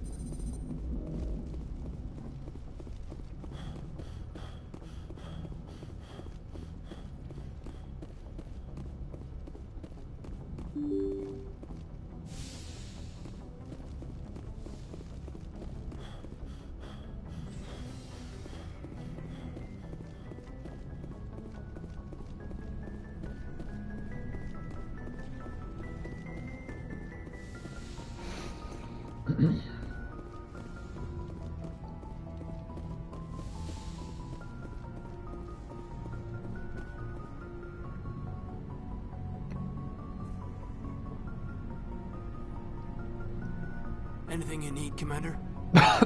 What's your opinion on the last mission? Dr. Tassoni. Seems like a sweet girl. Easy on the eyes. I mean, if you like the bookish sort. Any intentions there, Lieutenant? No, Commander. Just art appreciation. Just trying to get a sense of where the crew's at. Thoughts? Is this an official evaluation, Commander? Or off the record? Alenko, when it's just you and me, you can consider it off the record. That's a generous attitude. Okay. I think there's something wrong with all this. This Saren is looking for records on some kind of galactic extinction, but we can't get backup from the Council? Sorry, Commander. There's writing on the wall here, but someone isn't reading it. The Council doesn't want to believe anything's wrong. I'd call it human nature, but... I hear you. It just seems like a group that's been around as long as the Council should see this coming. Sorry if I got too informal. Protocol wasn't a big focus back in Bot. Tell me about it. Biotic acclimation and temperance didn't last past the airlock. To the kids they hauled in, it was brain camp. Sorry, hauled in is unkind. We were encouraged to commit to an evaluation of our abilities so an understanding of biotics could be compiled. There are worse results of accidental exposure to element 0 in the womb. Beats the brain tumors some kids grew up with.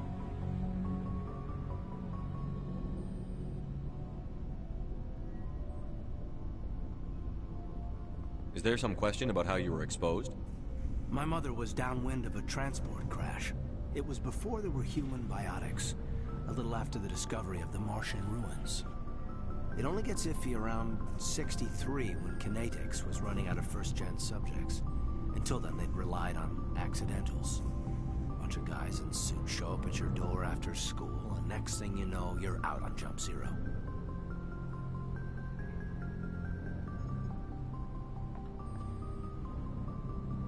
Jump Zero is Gagarin Station, right? What's it like? Yeah, that's the official name. Biggest and farthest facility we had for decades. Right on the termination shock, the outer edge of the solar system. It's where they did all the Goose Chase FTL research before we caught on to using mass effect fields. It was a sterile research platform when I was there. You know of any intentional exposures for certain? No one knows. Doesn't mean they didn't happen. As big as the exposures were, it was hard to track down accidentals. It was different then. No one knew the potential, so there wasn't a lot of regulation. Anything Kinetics did was gold. I'm not saying they intentionally detonated drives over our outposts, but in retrospect, they were damn quick on the scene. There were other kids in the same boat, right? At least you weren't alone out there. That's true. We did have a little circle that'd get together every night before lights out. We didn't have much to do, though. It was a research platform then, and Kinetics kept Jump Zero off the extranet to prevent leaks. Then you must have had plenty of time to get to know each other. Yeah, we'd sit around and bull every night after dinner, play cards or network games. There was this girl named Rana, who had a little circle grow up around her. She was from Turkey. Her family was very rich. But she was smart and charming as hell. Beautiful, but not stuck up about it. I think you'd have liked her. Sounds like she was special to you. She was. Maybe she felt the same. But things never felt together. Training, you know. Jump Zero's a long way from home. What was it like? The grand gateway to humanity looks a lot better in the vids. But that's my own baggage, Commander. No bearing on this. Alenko, there's no regulation that says you can't be friends with your commander. I appreciate that, Commander. I just don't want you to think that I'm a whiner. Besides, I've got my past squared away.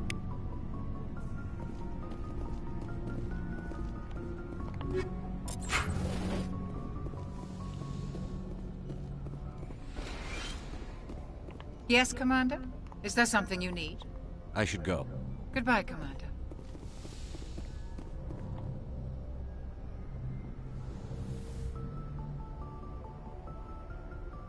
Commander, are you coming to check up on me? You look much better. How are you feeling? Dr. Chakwas assures me I am going to be fine. I was impressed with her knowledge of Asari physiology. You're in good hands. Dr. Chakwas knows what she's doing. I never properly thanked you for saving me from the Geth, Commander. If you hadn't shown up, I'm just glad we got there in time. So am I. I know you took a chance bringing me aboard this ship. I have seen the way your crew looks at me. They do not trust me. But I am not like Benezia. I will do whatever I can to help you stop Saren. I promise. Don't worry, Liara. I trust you. I know you won't let me down.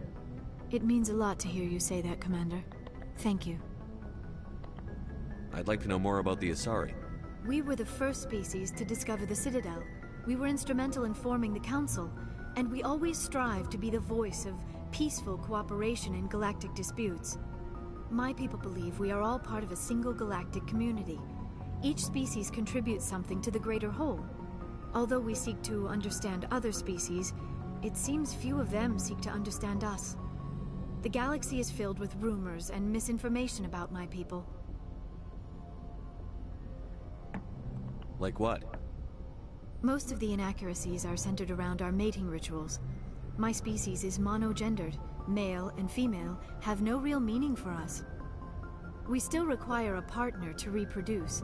This second parent, however, may be of any species and any gender.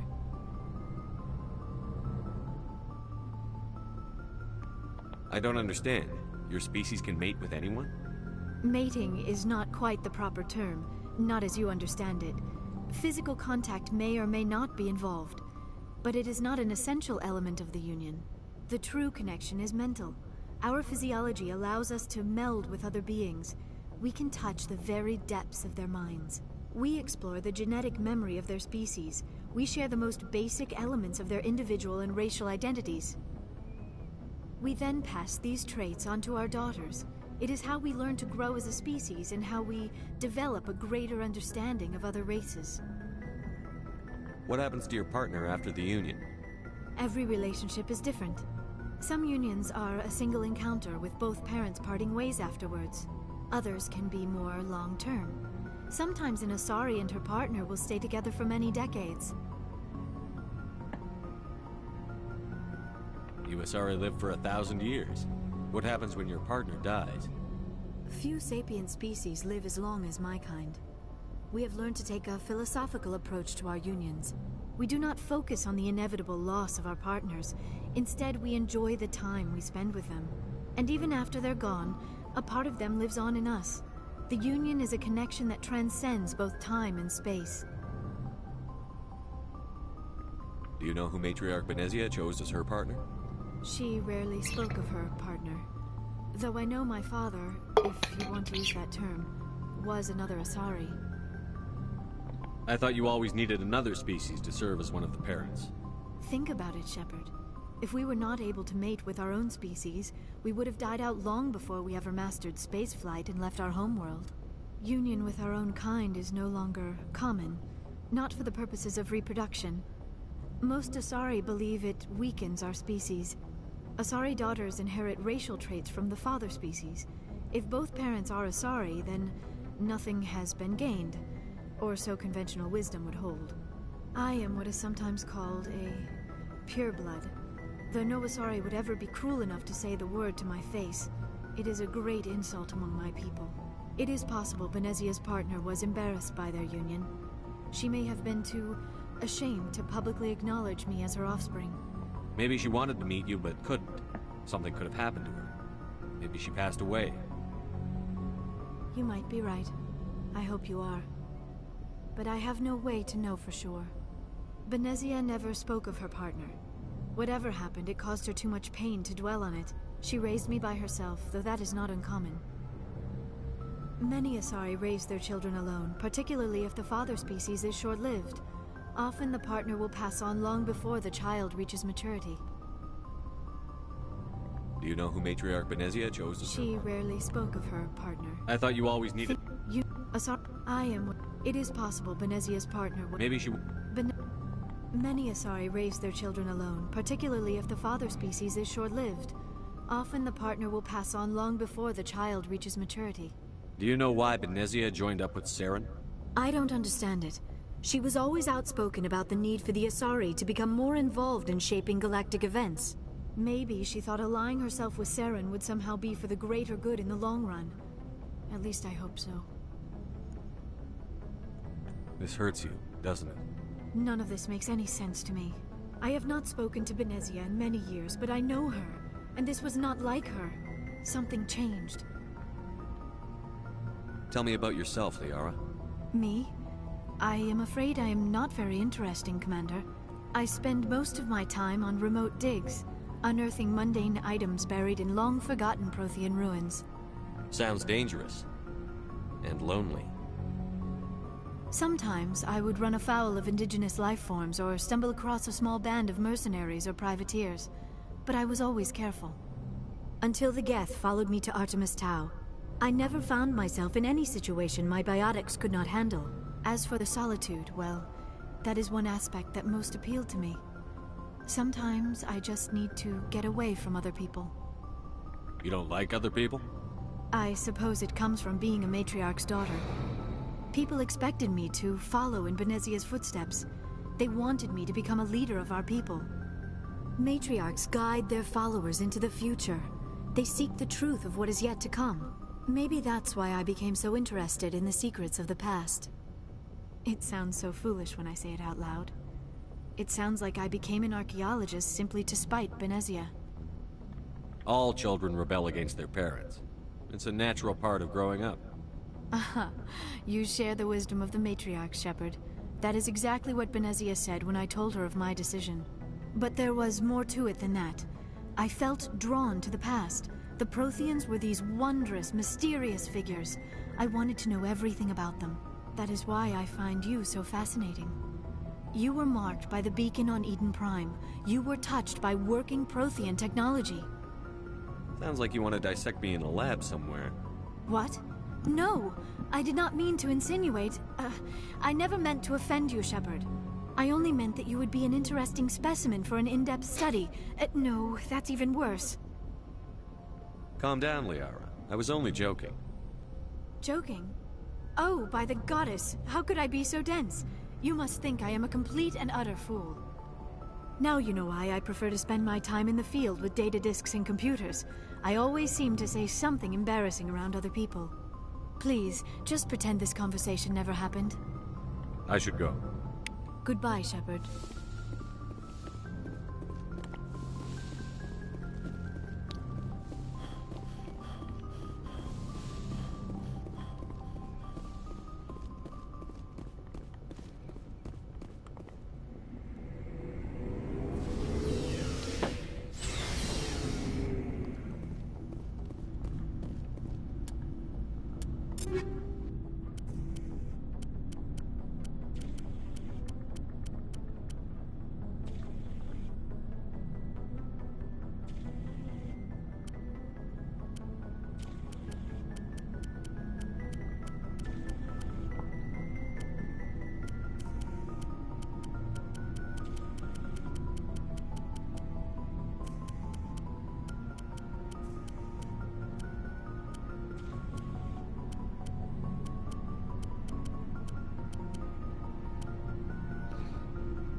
Looking for supplies?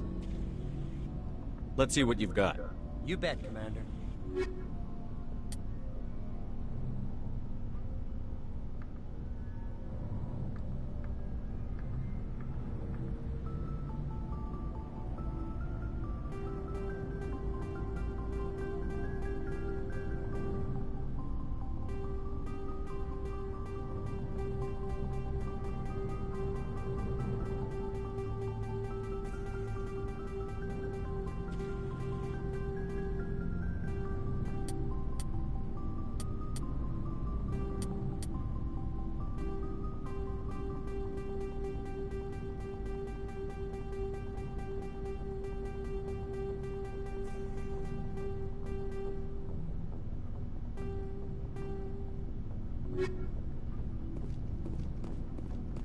Commander, how are you?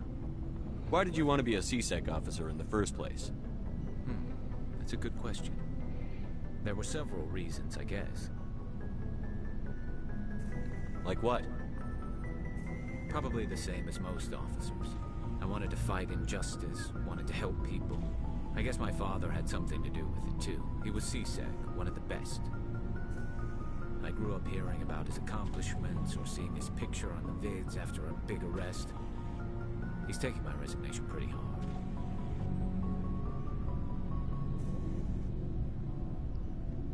That's tough, but you'd think he'd be impressed you're going after Saren. My father's a CSEC man to the bone. Do things right or don't do them at all, he says. He thinks I'm being too rash, too impatient. He's worried I'll become just like Saren. He actually talked me out of becoming a Spectre when I was younger, for the same reasons. You were asked to be a Spectre?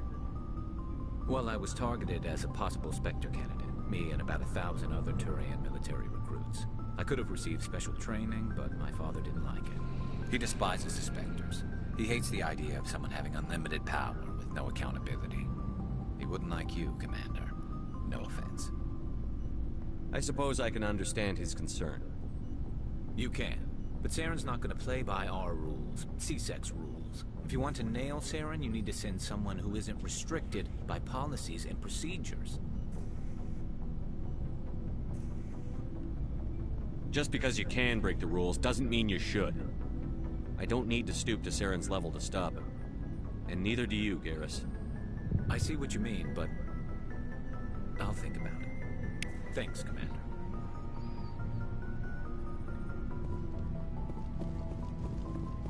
Commander, you have a minute to talk? I keep an open door policy. If you have any concerns, lay them on me. All right. I know things are different aboard the Normandy, but I'm concerned about the aliens, Vicarian and Rex.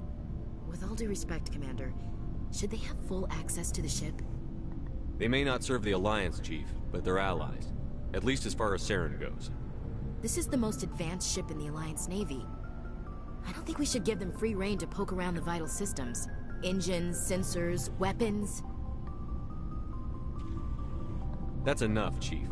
You always second-guess your superiors? Sir! No, sir. I'm sorry, I was out of line. I'll get back to my duties, Commander. Commander? What's your opinion on the last mission? Not sure I buy Dr. Tassoni's story about her and her mom not talking. They're family, right? I think she's being straight with us. Or at least, I don't think she lies very often. Yeah, she's probably really bad at it.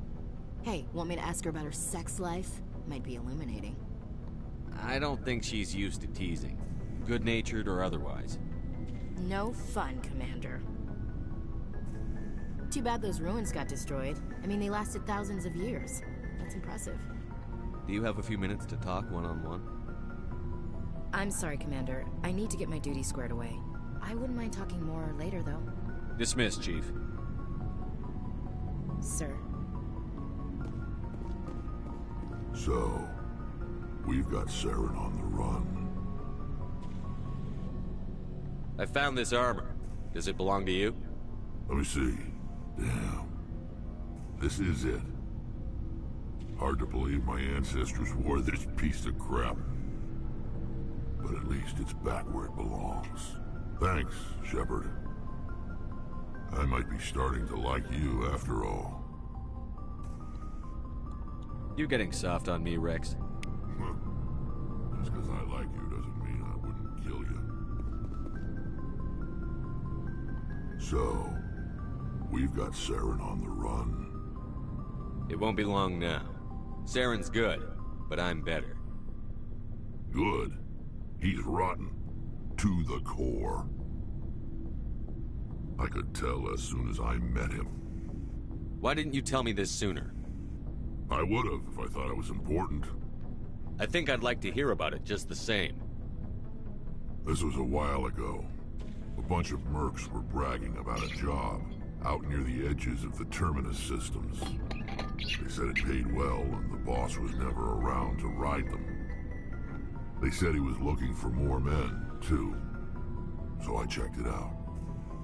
I didn't know Saren was openly recruiting mercs.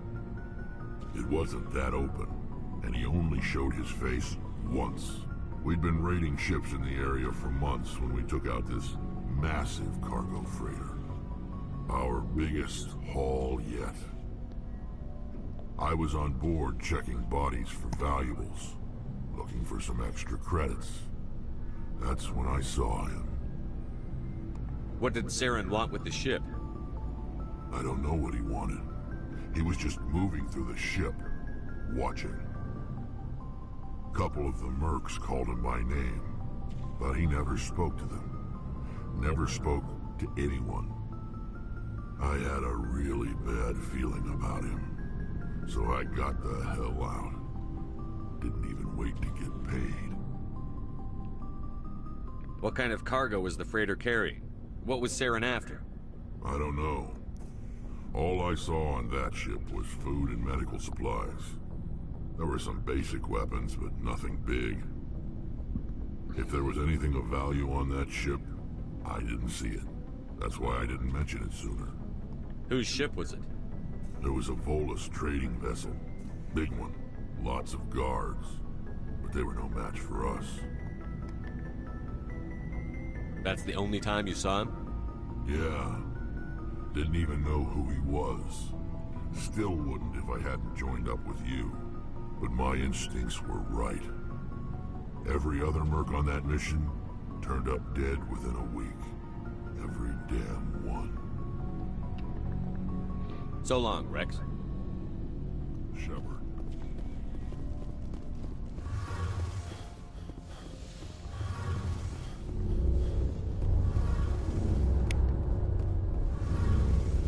Shepard, I need to talk to you. It's important. Is something wrong? You know the data you took from those Geth control nodes? The information you uploaded to Alliance Control? I want a copy of it. You want to bring this data back to the migrant fleet? Those files have information that could be vital to our efforts to understand the Geth. It could be the key to helping us reclaim our homeworld. If I give you this data, your pilgrimage is over. You'll go back to your own people. Not right away. I'll stay with you as long as it takes to stop Saren. But my people need this. You think you can use this information to destroy your enemy? Not right away. We will need to study it. It could take years, but it will give us new insight into how the Geth have changed and evolved over the past centuries. Go ahead. Make a copy. My people, I owe you a great debt. One I can never repay. The only thing I can offer in return is what you already have. My solemn promise to stay with you until Saren and his Geth armies are defeated. I never wanted anything more. Thank you, Shepard. Oh, hello, Shepard. Are you okay? I don't know. Your ship is amazing, and your crew's been really great to me. Especially your chief engineer. But I just sort of feel out of place. The Normandy runs so smooth it feels like we're not even moving. And the engines are so quiet. How do you sleep at night? The silence wakes you up? Back on the flotilla, the last thing you want to hear is silence. It means an engine's died or an air filter shut down. I guess you don't have to worry about that here. But old habits die hard. But it's more than just the silence. This ship feels so empty. It's like half the crew is missing. Back home, I couldn't wait to go on my pilgrimage. I couldn't wait to get away from the crowds. Now that I'm out here, I kind of miss them. Sometimes we don't appreciate what we have until it's gone. That's true. I'm starting to wonder if that's what the pilgrimage is really about. It's given me a whole new perspective on my people and our culture. You know, there's always a few who go on their pilgrimages and never return. I always assumed something bad happened to them. But maybe they just wanted a different life. You do plan to return to the migrant fleet, right? I could never abandon my people, Shepard. I will go back eventually. But we have to stop Saren first. Otherwise, I might not have a home to go back to. I should go. See you later.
Message coming in.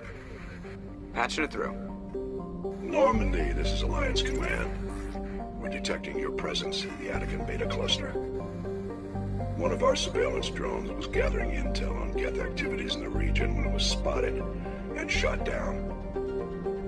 You need to go groundside and recover the drone's data module before the Geth find it.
This is the surveillance drone, but where's the data module? Oh, this will be fun.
He dropped the data module. It is a miracle the data module is still intact. Your pilot should be able to relay this info to your superiors.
Some chips in the dry, yeah, dry chips.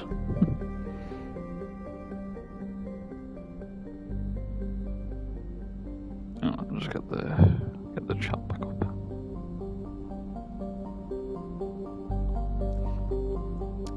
Oh, what were the chips like from the chippy?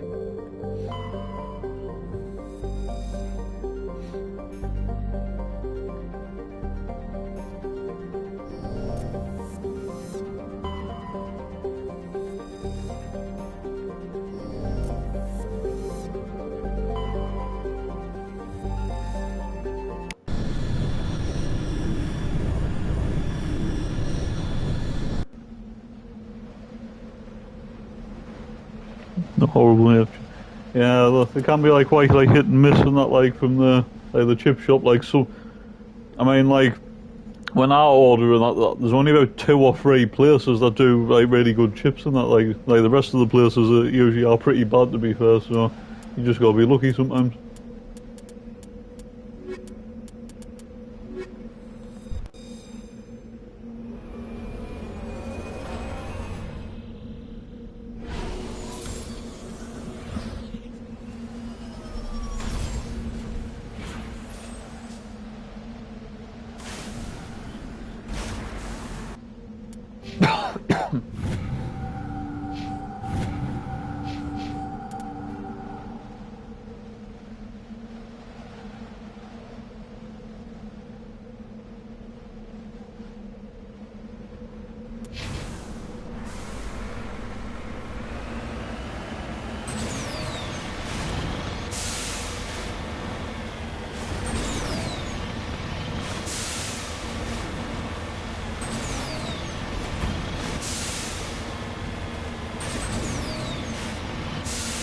Not off my man because I don't go to the chip shop normally. They were leftovers, so I took them.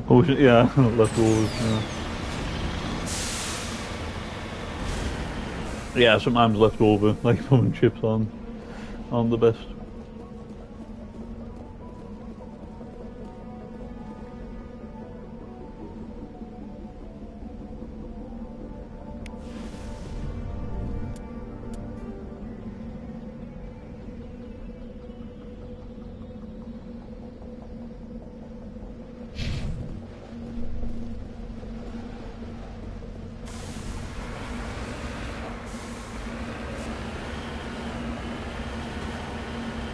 Looking forward to getting more. Oh yeah. So that's the thing and stuff and that, like usually a pretty boring like period like for me and that, especially like when there's no actual football. So yeah, like pre-season games, yeah, always look forward to them.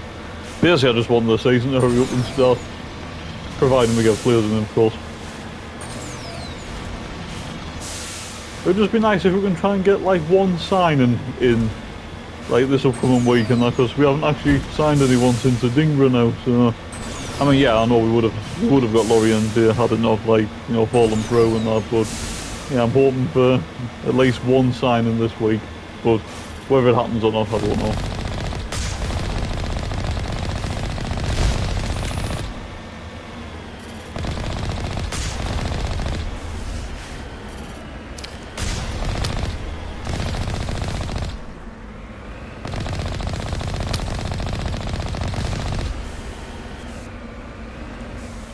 Absolutely good when they scored in the last minute. Can't calm down. Yeah.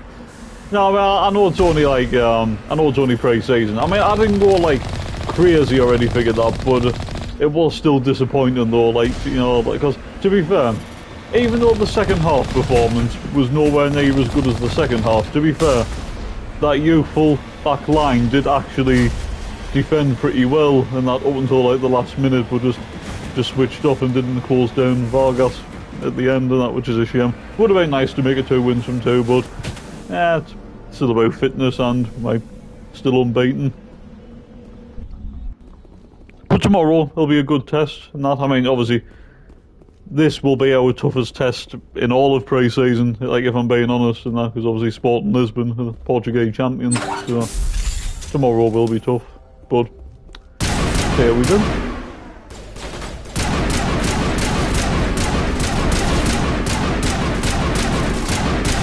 I mean, the key to pre-season is as long as you don't do Newcastle and get absolutely destroyed off Celtic. You know what I mean?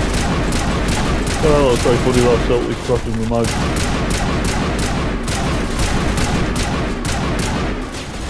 Even Aston Villa have had a pretty bad start of pre-season so far.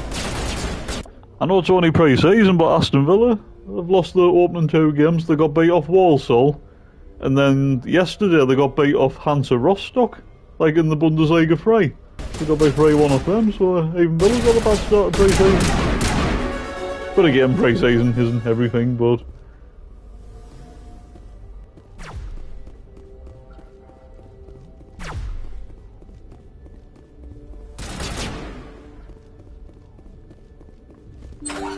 I And Christ, if I remember correctly, and that I think, like the season like under Moyes, we had a very good pre-season, but it didn't translate in the league, though, did it? Because we know what happened.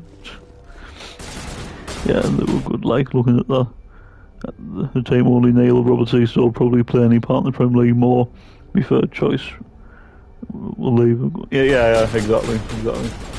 I mean, yeah, you could say the same for Alan Brown, but yeah, like obviously we both think Alan Brown will leave at some point. So yeah.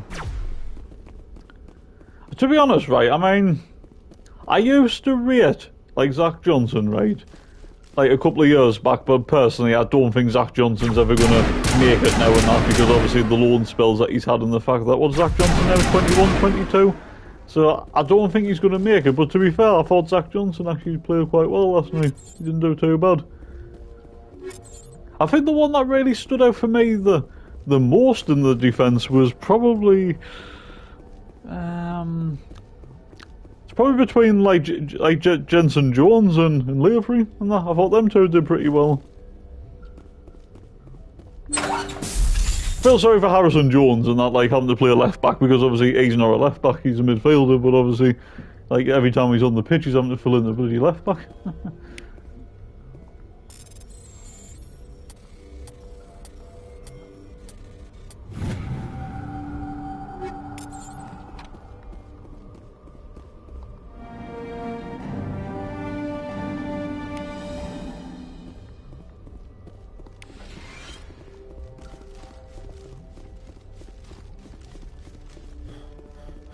Yeah, I agree with Johnson.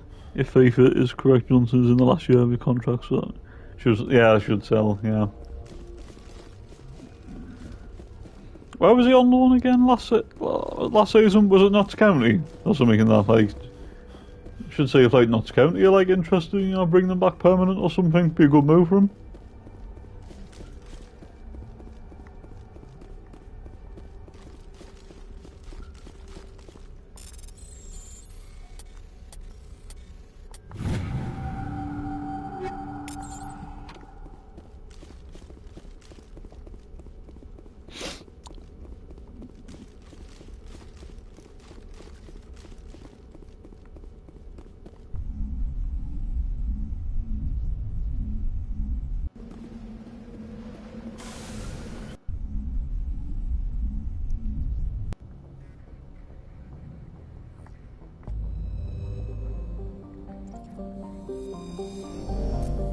Playing Jones at left back is weird one, like surely it made more sense to play Brown at right back and then it wasn't. Yeah, like that's what exactly that's what they could have done. They could have played Brown right back and they could have played and that's the thing in that, aren't we playing like Jensen Jones out of position, because Jensen Jones, he played left back against like Shields, didn't he? And he actually did okay as well, so he's technically playing out of position as well, unless I'm getting that wrong or something. But I just assumed Jensen Jones was I think he's definitely a full back, but just he played left back against Shields, and then in the second half against Sevilla last night he was playing right back. So I don't know. But yeah, Harrison Jones, you can tell he's not comfortable like at left back, because like pretty much. I know the goal came on the left-hand side, but majority of Sevilla's like attacks and that were kind of like down the right-hand side in the second half, so...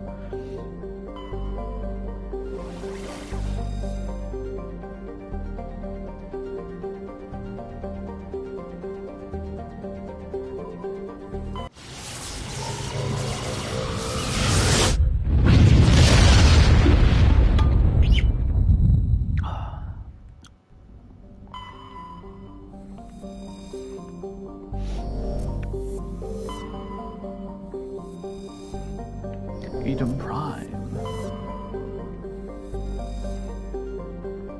Looked on, so apparently Jensen Jones in mid. Oh, is he a midfielder as well? Ah, right. Fair enough. I mean, there again, they are brothers and that, so I suppose it makes sense in that for like two brothers and that, like both be like midfielders. So, but to be fair though, Jensen Jones actually looks better a fullback than what Harrison does, and that even though like they both play out like positions. So. Yeah, I have. Like, to be honest, I thought Jensen Jones did well against Shields, and I thought he did okay last night as well. So, yeah, not bad.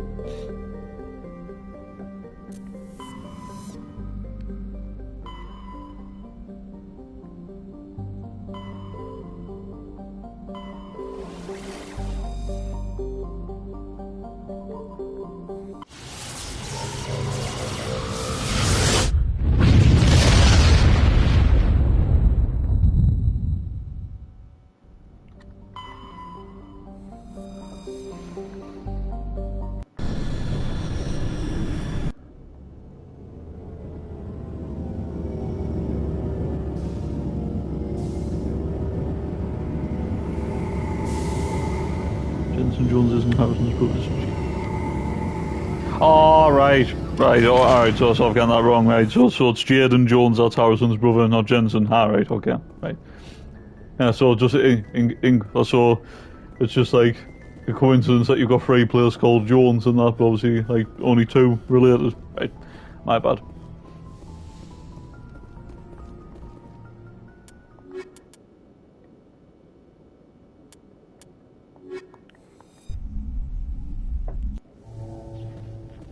Equalizing interior pressure with exterior atmosphere. Logged. The commanding officer is ashore. Exo Presley has the deck. 10 hut! At ease. Rear Admiral Mihailovic, 5th Fleet. We weren't told to expect you, sir. I would have prepared a formal greeting. Spare me the pleasantries. I command the 63rd Scout Flotilla. You and the Normandy were slated for my unit after shakedown. Then the Council got their paws, claws, tentacles, whatever. Seriously, They all got 3 them must on be our brothers, ship, or at least 2. and you. Yeah. I still serve the Alliance, sir. As a Spectre, I can advance our interests to the Council. You still know what color your blood is, Shepard? I don't begrudge the politician's decision to throw you to the Council. It's an opportunity. I do begrudge this over-designed piece of tin, though. The Normandy is a fine ship, sir. She's served us well so far. It's a gimmick, Commander. Useless in a stand-up fight. This experiment diverted billions from our appropriations bills. For the same price, we could have had a heavy cruiser. But no, we had to make nice to the Turians, throw money at a co-developed boondoggle. I'm here to make an inspection, Commander. Well, yeah, it is a very common surname. I mean, we used to have Cameron Jones, Billy Jones, yeah. Jordan Jones. So we'd be honored to show. Yes, it is a very common surname. Bet. Wait here. I won't be long. Commander, I'm not happy. I'm sorry to hear that, sir. Who designed that CIC? Putting the commander aft of everyone else is inefficient. What if he needs to discuss with the operators toward the bow? Modified Turian style. They prefer commanders looking over their subordinates rather than in the middle of them. We wanted to see how effectively they can command that setup. I mean, obviously, like, I think Patterson will definitely, like, come back in, like, for, like, tomorrow. If it was up to me in that, I would actually try and play our strongest 11 possible for, like, for as long as possible. Like, maybe, like, 55, 60, 65 minutes play our strongest 11 and then change it around. That's what I would do, you know, considering the opposition we're up against, because even Sporting Lisbon's second string team will likely still be a little bit better than ours, you know what I mean? So I would try and go like as strong as possible, and that's for the majority of the game, and then rotate it around. But deep down, I think LeBray will do 45, like 2 different teams again, like 2 halves. But we can loiter in an enemy system and monitor traffic, or drop infiltration teams on enemy worlds.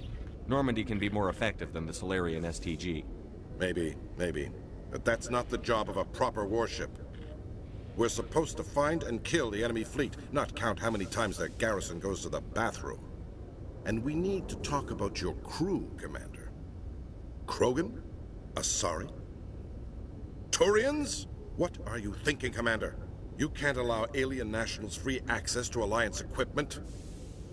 Between Saren and the Geth, we have enough enemies out Patterson here. probably comes in, you might put like some nail rubs and they start with the proper Mistrust thing to won't say. win hearts and minds. Yeah, yeah. Like Rig will be back in the squad tomorrow, so will I think Triantis will as well. Commander, any other justifications for the state of this vessel? I think the Normandy is a good ship, sir. Even if you disagree, you have to see that her joint construction and multiracial crew make the Alliance look better. Your job is to look good, Commander. The Alliance navies is to win wars. I'm not convinced Normandy isn't a waste of taxpayer money. Yeah, I suppose you could potentially maybe give Diara like a rest and that, and maybe fetch Neil in, like for example in the Ebleman. Take out either Adingra or Talby and fetch Roberts in the end just swap Isidore for Meander from the start. Yeah, you could do.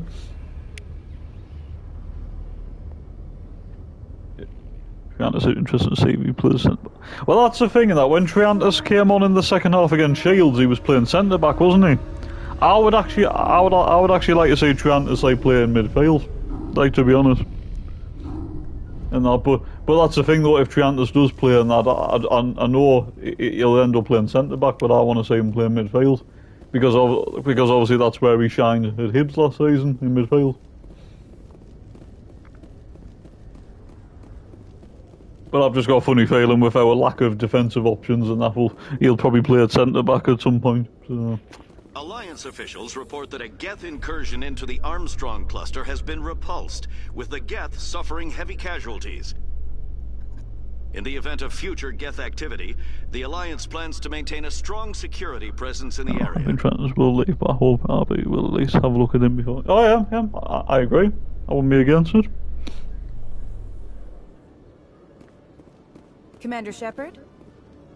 Khaleesa been seen in Al-Jalani, Westerland News. Would you answer a few questions for our viewers? What do you want to know? You've been given a unique position to represent our race.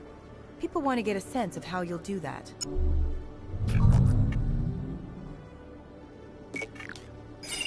Humans have been trying to get the respect of the galactic community for 26 years. With that in mind, what are your feelings on being the first human Spectre? The Spectres represent the best of every species in the galaxy. To be asked to join them is an honor. Some have said your appointment is the Citadel throwing humans a bone. Have you encountered any situations where the Citadel asked you to place its needs before the needs of Earth? The Council is concerned with the needs of the whole galactic community. We're part of that community now. Our needs are on their agenda, but we're one of many. You really do believe that, don't you? You've been given command of an advanced human warship for your missions. Is there anything you'd like to say about it? Actually, the Normandy was co-developed by human and Turian engineers. Its design incorporates many innovations, all of which are classified, I'm afraid. So the Turians have knowledge of the Normandy that is being kept secret from the Alliance public? Do you think it was appropriate to hand Earth's most advanced warship over to the Citadel? I wasn't aware it had been handed over to anyone. I'm in command, and last I checked, I'm human. Same goes for my crew. Human, yes, but you do work for the Citadel now, Commander. One last question, Commander. Rumors back home say you're tracking a rogue Spectre named Saren. Do you have any comment on that? Saren instigated the attack on our colony at Eden Prime. Once his involvement was proven to the Council, I was assigned to bring him in. That's surprising. See, we had one on Guild and signed a new centre back, maybe different Eden Prime was attacked by rogues. Oh yeah, exactly. Good luck in your mission. Thank you for your time, Commander Shepard. He has played for like Sunderland, like obviously pre-season, like 2 seasons ago, and also the one time he played centre back. So yeah. Hilda goes there. Oh yeah, Hilda's got. I mean, Hilda's injured anyway, isn't he? And that, but once he's fit, yeah, Hilda's got to go out on. I mean, personally, deep down, I don't really rate Hilda. The only thing that Hilda's got going for him is the fact that he's still young. I mean, he's only 21, so like there could be something there in that. But apart from his debut against Middlesbrough and maybe the FA Cup against Stoke last season, apart from that, every time Hilda's played in that, he's always looked out of place for me. You know, like he's always just looked out of his depth and that. So I'm not really sure about Hilda personally. I wouldn't be against selling, like, to be honest, but yeah, maybe a loan, I suppose.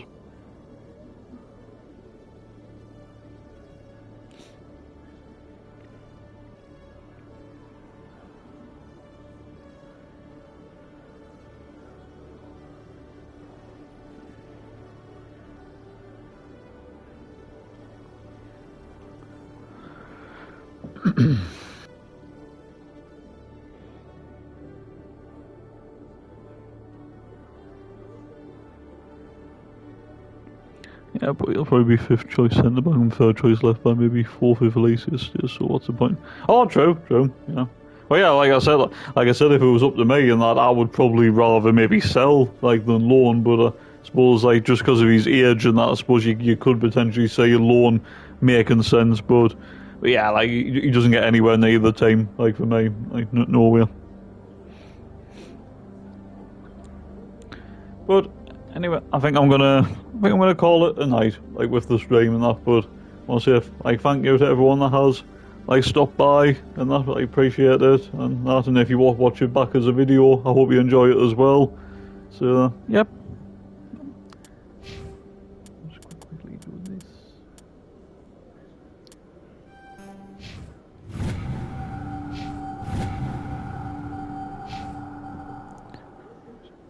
Yeah, so thanks for stopping by, and yeah, catch you later, mate.